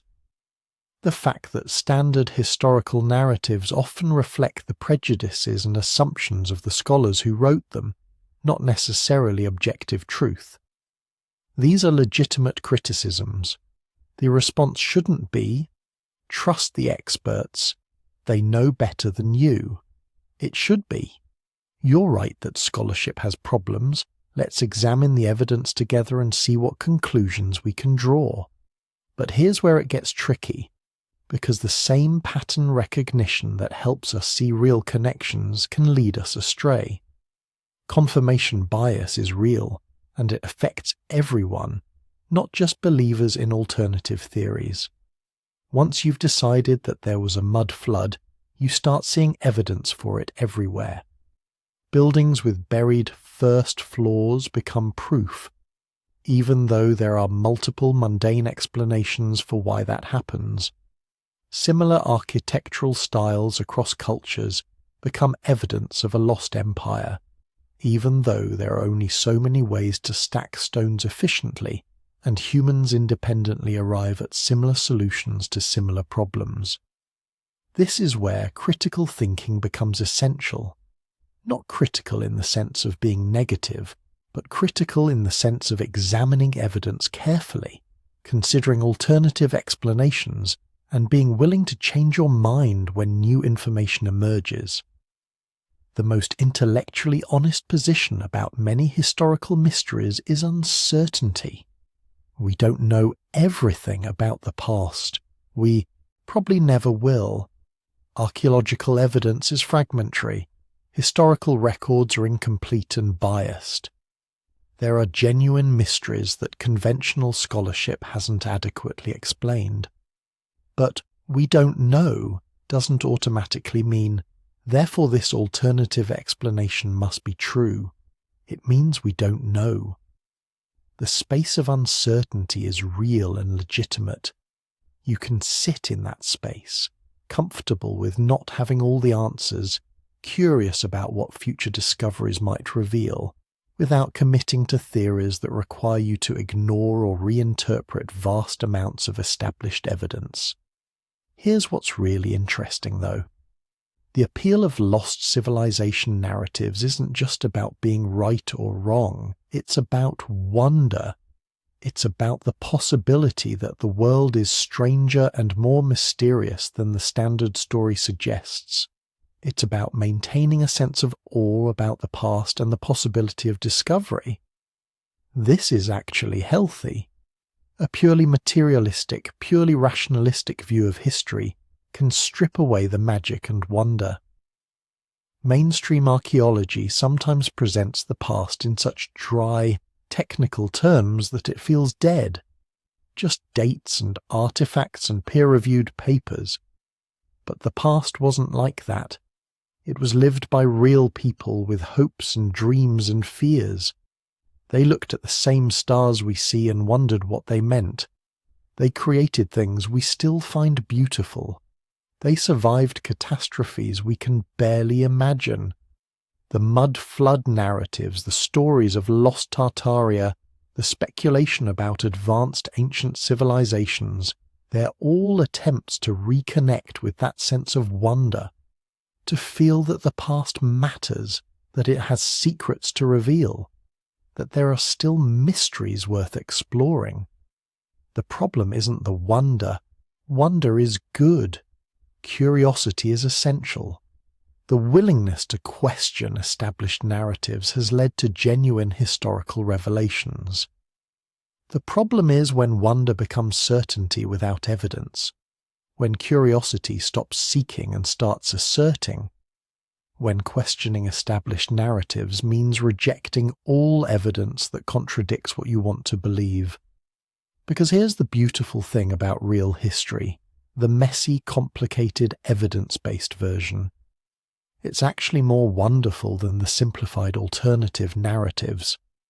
The story of how humans spread across the planet, adapting to every environment from deserts to Arctic tundra, the way different cultures independently developed agriculture, writing, mathematics, astronomy, the genuine mysteries that remain, like how exactly the pyramids were built, or what caused the Bronze Age collapse, or why humans suddenly started creating art 40,000 years ago.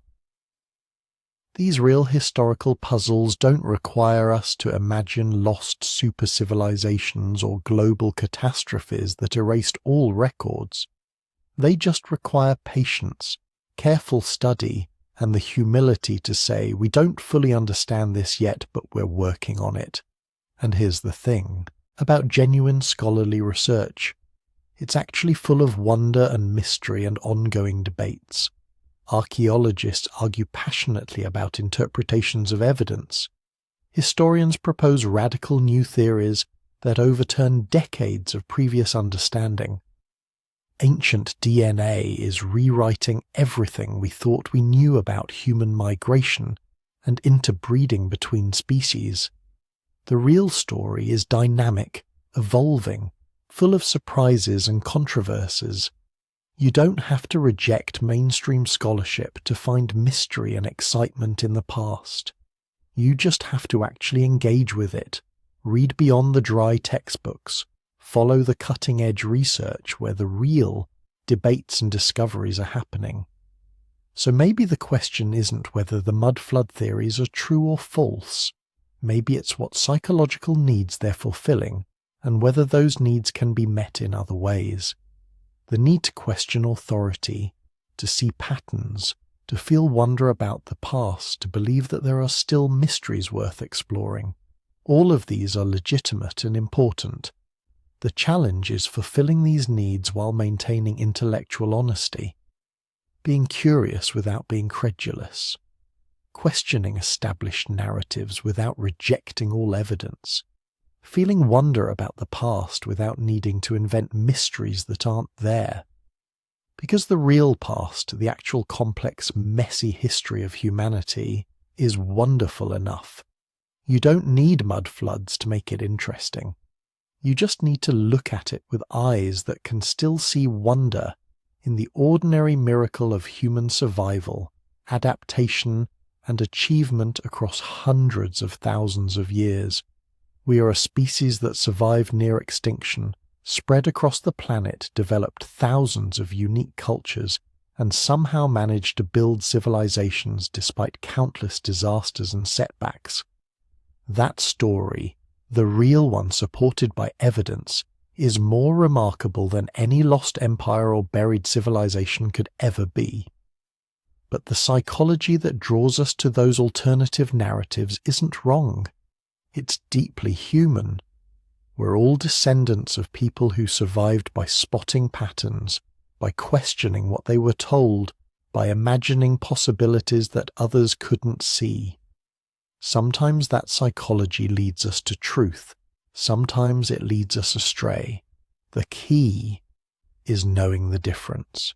And maybe, just maybe, being willing to live with uncertainty when the evidence doesn't clearly point one way or another, because that's where real discovery happens.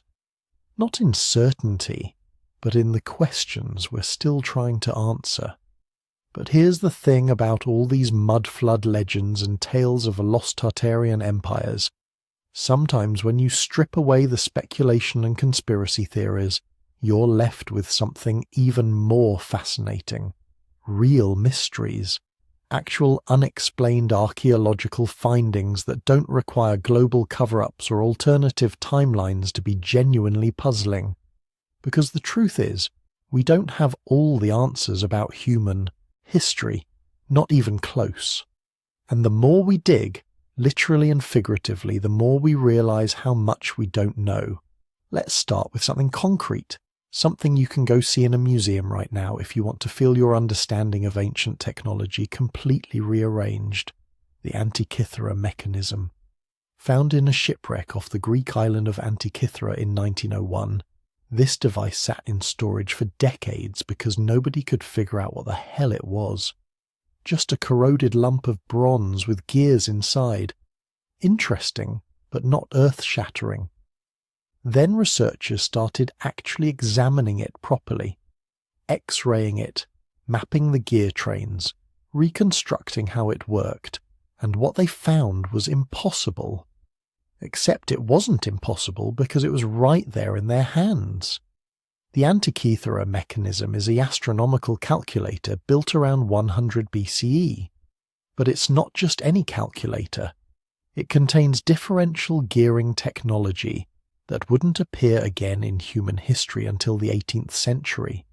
It could predict eclipses, track the movements of the sun and moon, follow the paths of planets, even account for the irregular orbit of the moon using epicyclic gearing that represents mathematical concepts we didn't think the ancient Greeks understood in quite this way.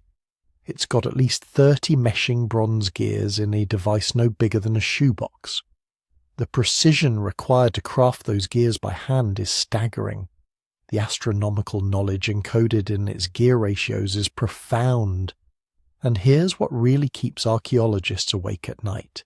It can't be the only one. Complex devices like this don't just appear fully formed. There had to be earlier versions, simpler prototypes, a whole technological tradition of mechanical engineering that produced this masterpiece. But we've never found any of them.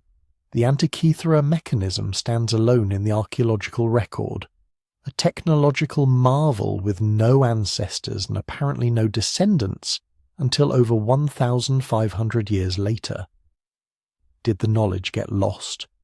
Was it kept secret by a small group of craftsmen who died without passing on their skills? Were there once dozens, maybe hundreds of similar devices that simply haven't survived? We don't know. We may never know. But the device exists. It's not speculation or legend. It's sitting in the National Archaeological Museum in Athens, quietly suggesting that ancient technological sophistication might have peaked and valleys were only beginning to recognize. Or take Damascus steel. For nearly 1,000 years, bladesmiths in the Middle East produced swords with properties that modern metallurgists still struggle to replicate. These blades could cut through a silk scarf floating in the air, yet were tough enough to chop through other swords without breaking. They showed distinctive watery patterns in the metal that indicated a microstructure of carbon nanotubes and cementite nanowires. Yes, nanotechnology in medieval swords. The technique was lost sometime around 1750 CE, just vanished from human knowledge.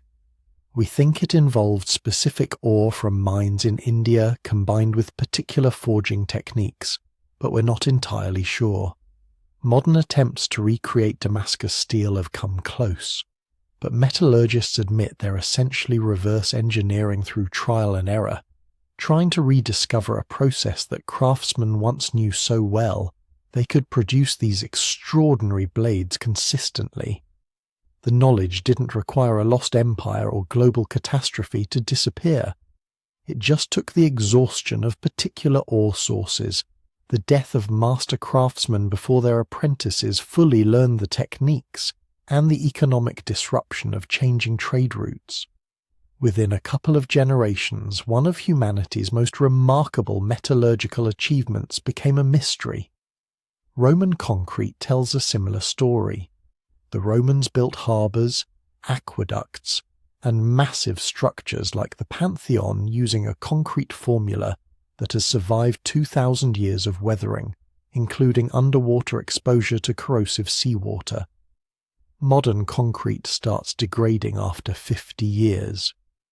The Roman formula was lost during the collapse of the Western Roman Empire and wasn't fully understood again until the 21st century. Researchers finally figured out that Roman concrete used volcanic ash in a specific way that created a mineral called aluminum tobermarite, which actually makes the concrete stronger over time, especially when exposed to seawater. The ancient Romans probably didn't understand the chemistry. They just knew that concrete made with ash from certain volcanoes worked incredibly well.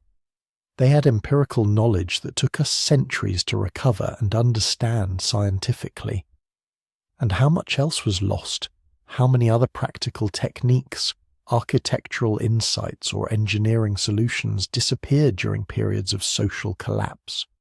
only to be slowly rediscovered, or never recovered at all.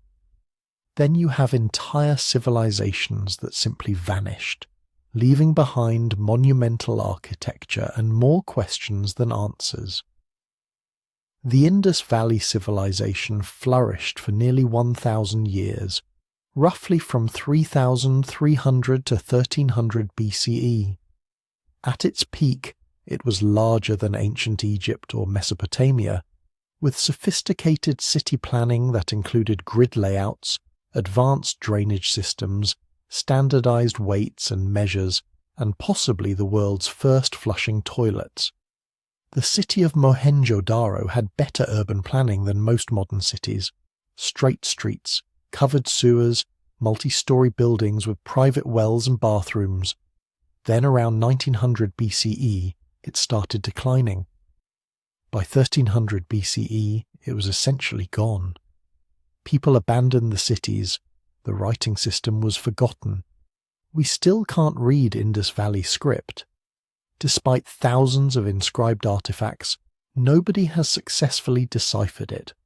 We don't know what language they spoke. We don't know their religious beliefs.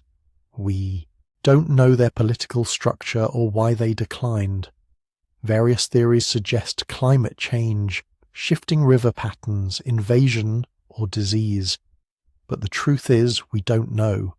An entire civilization that lasted longer than the United States has existed so far just faded away, leaving behind ruins we can measure and describe but can't truly understand. The Minoans of Crete met a similarly mysterious end. They built palaces with sophisticated plumbing, created beautiful frescoes, and developed a writing system we've partially deciphered called Linear A. Then around 1450 BCE, their civilization collapsed. The Mycenaeans from mainland Greece took over Crete, and Minoan culture essentially disappeared. Was it the massive volcanic eruption on Thera that devastated the region? Tsunami damage, economic collapse, invasion? Probably some combination, but the specifics remain frustratingly unclear. And Linear A, this script that might tell us about Minoan religion, politics, and daily life, remains largely undeciphered. We can sound out the syllables, but we don't know what language they represent. The ancestral Puebloans in the American Southwest built massive cliff dwellings and complex multi-story pueblos, then largely abandoned them in the 13th century. Chaco Canyon was a massive cultural center with great houses containing hundreds of rooms. Then the people dispersed. Tree ring analysis suggests severe droughts. But was it just drought, or were there social factors, religious changes, conflict over resources? The archaeological record shows migration patterns, but it doesn't explain the full story of why such an established culture would abandon the settlements their ancestors had built over centuries. And let's talk about the structures themselves, the megalithic constructions that still baffle engineers today. Göbekli Tepe in Turkey dates to around 9600 BCE. It's older than agriculture, older than pottery, older than writing by thousands of years. Yet it shows sophisticated architectural planning and stone carving techniques. The stone pillars weigh up to 20 tons. They're carved with elaborate reliefs of animals. And this wasn't built by settled farmers with surplus resources. This was built by hunter-gatherers, people we've traditionally thought of as living hand-to-mouth existences. Yet somehow they organized labor forces, transported massive stones, and created a monumental complex for what was probably religious purposes. It suggests social organization and cultural sophistication far earlier than we previously imagined. Göbekli Tepe didn't rewrite history, it rewrote prehistory. The stone blocks at Baalbek in Lebanon include the largest hewn stone blocks ever used in construction. The stone of the pregnant woman weighs an estimated 1,000 tons. It's still in the quarry, partially cut free from the bedrock. We know the Romans built the temple complex at Baalbek, but these foundation stones might be earlier, and regardless of who cut them, the engineering challenges are immense. How do you transport a 1,000-ton block in the ancient world? How do you even conceive of attempting such a thing? Modern cranes can handle it, but ancient engineers had only ropes, rollers, levers, and human labour. They must have had techniques we don't fully understand. Not alien technology or lost civilizations from Atlantis, just engineering knowledge that wasn't written down, wasn't preserved, and has to be deduced from the physical evidence they left behind. The same applies to Puma Punku in Bolivia. The stone blocks there show extremely precise cutting, some with interlocking joints that fit together with minimal gaps. The precision suggests advanced planning and sophisticated tools, again, not beyond human capability, but representing knowledge we have to reconstruct because it wasn't transmitted to us directly. Here's what's truly humbling. The overwhelming majority of human history wasn't written down. Writing only emerged around 5,000 years ago. Anatomically, modern humans have existed for roughly 300,000 years. That means 98% of human existence happened before anyone was recording it. And even after writing emerged, most knowledge remained oral. Practical skills were taught through demonstration, not texts. When those teaching lineages broke, the knowledge disappeared. The destruction of libraries accelerated this loss catastrophically. The Library of Alexandria is the famous example. Founded in the 3rd century BCE, it was the largest library in the ancient world. Estimates suggest it contained somewhere between 40,000 and 400,000 scrolls, works of mathematics, astronomy, medicine, philosophy, history, literature from across the Mediterranean world and beyond. Then it burned. Actually, it probably burned several times, once during Julius Caesar's civil war, again possibly during riots in 272 CE, and finally destroyed when the Emperor Theodosius ordered pagan temples demolished in 391 CE. With it went countless works that existed nowhere else. Plays, scientific treatises, historical accounts, mathematical proofs. We know many existed only because later authors mentioned them. We have the citations, but not the texts. Entire bodies of knowledge reduced to footnotes. The same happened repeatedly throughout history. The House of Wisdom in Baghdad was destroyed by the Mongols in 1258. Islamic scholars had preserved and expanded upon Greek, Persian and Indian knowledge for centuries. When the Mongols sacked Baghdad, they threw so many books into the Tigris that the river supposedly ran black with ink. The Mayans had a sophisticated writing system and produced thousands of bark paper books called codices. Spanish conquistadors and missionaries burned nearly all of them as pagan texts. Only 4 Maya codices survived. 4 books to represent an entire civilization's written knowledge.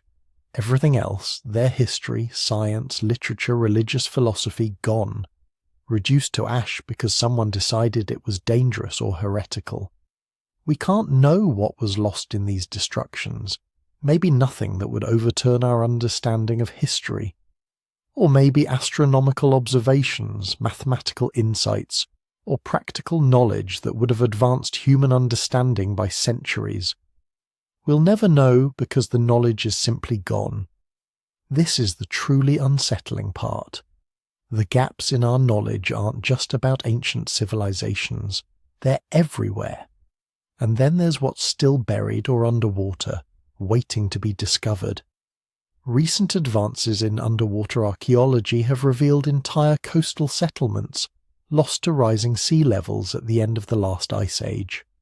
Doggerland, the landmass that once connected Britain to continental Europe, was above water until about 8,000 years ago. It was inhabited. Fishermen occasionally dredge up Stone Age tools from the North Sea. But the settlements, the camps, the pathways people walked, they're all underwater now.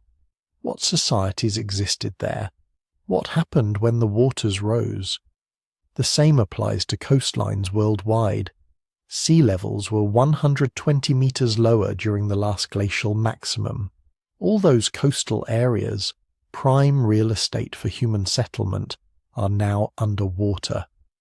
And humans have always preferred coastal living. Reliable food sources, easy travel routes, moderate climates. If advanced societies developed anywhere 15,000 years ago, they were probably on coastlines that are now submerged.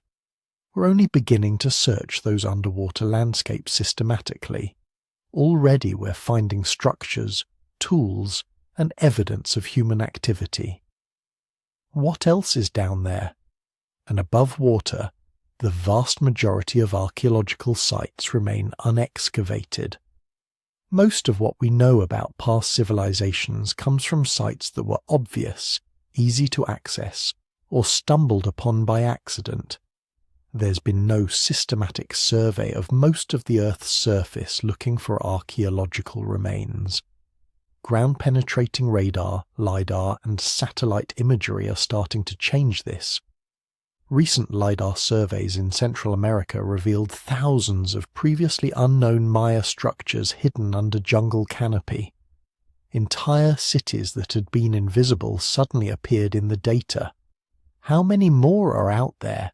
How many civilizations rose and fell in regions we simply haven't surveyed properly? The Amazon rainforest might have supported large, complex societies before European contact. Recent discoveries suggest extensive earthworks, roads, and settlements that were abandoned and reclaimed by the jungle. We've been looking at the Amazon as pristine wilderness when it might have been heavily modified by human activity for thousands of years. So here's the balance we need to strike. Yes, we should be skeptical of claims that require massive conspiracies, or that reject basic science. The mudflood hypothesis as typically presented doesn't hold up to geological scrutiny. The Tartarian Empire as a world-spanning advanced civilization suppressed by modern historians simply doesn't exist in the evidence. But that doesn't mean we know everything. It doesn't mean established archaeology has all the answers. Real mysteries exist. The Antikythera mechanism is genuinely baffling. Damascus steel was genuinely lost. The Indus Valley civilization genuinely disappeared, leaving questions we can't answer. Göbekli Tepe genuinely challenged our assumptions about prehistoric society. And vast amounts of human history remain undiscovered, unexcavated, or lost to time and destruction. The appropriate response isn't to invent elaborate alternative histories without evidence, but it's also not to pretend we've got everything figured out. The truth, as usual, is more nuanced. We know a remarkable amount about the past through careful archaeology, geology, and historical analysis.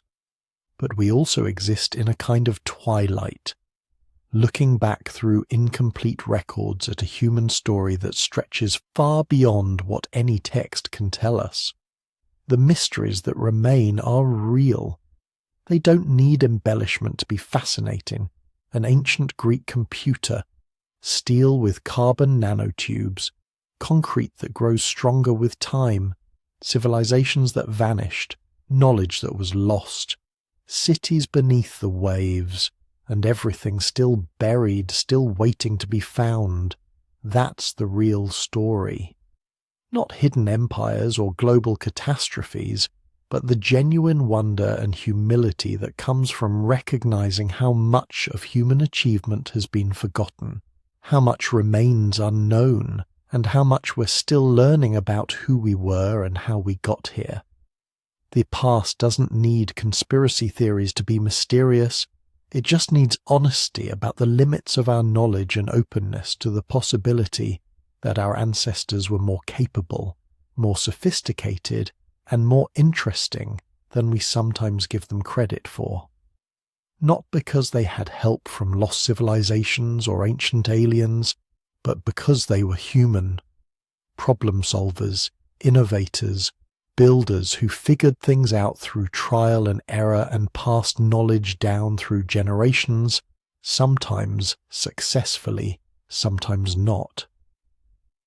And when that knowledge was lost, it wasn't because of cover-ups. It was because of the fragile nature of human memory, the vulnerability of written records, and the simple fact that sometimes things fall apart. Empires collapse, libraries burn, techniques are forgotten, and the people who remain have to start over, rebuilding knowledge from whatever fragments survived. That's the real human story. Not hidden and suppressed, just incomplete. And in some ways, that's even more compelling than any alternative history could ever be. So here we are. We've journeyed through mud flood legends and tales of buried civilizations, explored architectural mysteries and geological realities, wandered through the ruins of Tartaria that never was, and discovered the catastrophes that actually happened. We've examined why these stories captivate us, and what they reveal about the human need to find meaning in the fragments of history scattered around us. And here's the thing. The mud flood legends aren't really about mud, or floods, or buried buildings. They're about something much deeper. They're about our desperate need to believe that the world once made more sense than it does now. That there was a time when humans built grander, thought bigger, achieved more. That something magnificent was lost and maybe, just maybe, could be recovered. This isn't new. Every generation tells itself stories about golden ages and fallen empires. The Greeks mourned the lost wisdom of Atlantis. Medieval Europeans dreamed of the grandeur of Rome. Victorian scholars imagined vanished super-civilizations that built the pyramids and Stonehenge. We're just doing the same thing with different details, different mysteries, different architectural anomalies that don't quite fit our expectations. But here's what's remarkable. While we've been chasing phantom empires and imaginary floods, we've overlooked genuine mysteries that are somehow even more astounding. Real architectural achievements by societies we barely understand. Actual climate catastrophes that nearly ended human civilization. Technologies that shouldn't have existed when they did. Connections between cultures that had no business knowing about each other. The truth is, you don't need to invent lost civilizations to find wonder in the past. It's already there. Every archaeological site holds secrets. Every ancient text contains knowledge we're still trying to decode. Every genetic analysis reveals something unexpected about who our ancestors were and what they survived. We're all living in a world shaped by catastrophes we can barely imagine. Climate disasters that killed off entire branches of humanity. Volcanic eruptions that changed the course of civilizations. Floods, droughts, and plagues that wiped out empires and scattered survivors to the winds. These actually happened. The evidence is written in ice cores and sediment layers, preserved in tree rings and fossilized bones, and somehow through all of it, humans survived. Not because we were the strongest or the fastest, but because we were the ones who could tell stories, share knowledge, cooperate across generations. The ones who could look at a catastrophe and figure out how to rebuild. The ones who could take the ruins of the old world and create something new. That's the real story of humanity. Not a tale of perfection lost, but of resilience found. Not ancient super-civilizations with technologies we can't comprehend, but ordinary people facing extraordinary challenges and somehow making it through. Not buried empires erased by conspiracy, but societies that rose and fell according to the brutal logic of climate, disease, and human nature. The mudflood legends are wrong about the details, but maybe they're right about something deeper, the sense that something important has been forgotten, that we've lost connection with knowledge our ancestors possessed, because we have lost things, not technologies or empires, but understanding, the ability to read landscapes like our hunter-gatherer ancestors did, the astronomical knowledge that let ancient cultures track celestial cycles without computers, the social bonds that held communities together through disasters that would shatter modern society. We don't need to invent phantom civilizations to mourn those losses. We just need to pay attention to what actually existed and take the time to understand what it meant. Mystery and wonder can exist alongside scientific understanding. In fact, scientific understanding usually makes things more mysterious, more wondrous, more impossible seeming. The real story of human survival is so improbable, so filled with near extinctions and last-minute recoveries that any fiction we invent pales by comparison. So stay curious. Question everything, including the official narratives and the alternative theories. Dig into the evidence. Learn to tell the difference between genuine mysteries and pattern-seeking gone wrong. The past has plenty of real secrets waiting to be discovered. You don't need to make up new ones. If you've enjoyed this journey through mudflood legends and the stories we tell ourselves about the past, consider liking this video and subscribing for more explorations of history's genuine mysteries. Leave a comment telling me where you're listening from and what historical rabbit holes you'd like to explore next. Your engagement helps these videos reach other curious minds, other people who can't quite fall asleep because they're wondering about the world that came before. And now, as you drift towards sleep, let your mind wander through those ancient streets. Not the imaginary mud-flooded cities of Tartaria, but the real ruins of civilizations that actually rose and fell. Real people who loved and struggled and built and dreamed and left their marks on the world. Their stories are still being written in the layers of earth beneath our feet, waiting for someone curious enough to dig them up. Sleep well. The mysteries will still be there in the morning.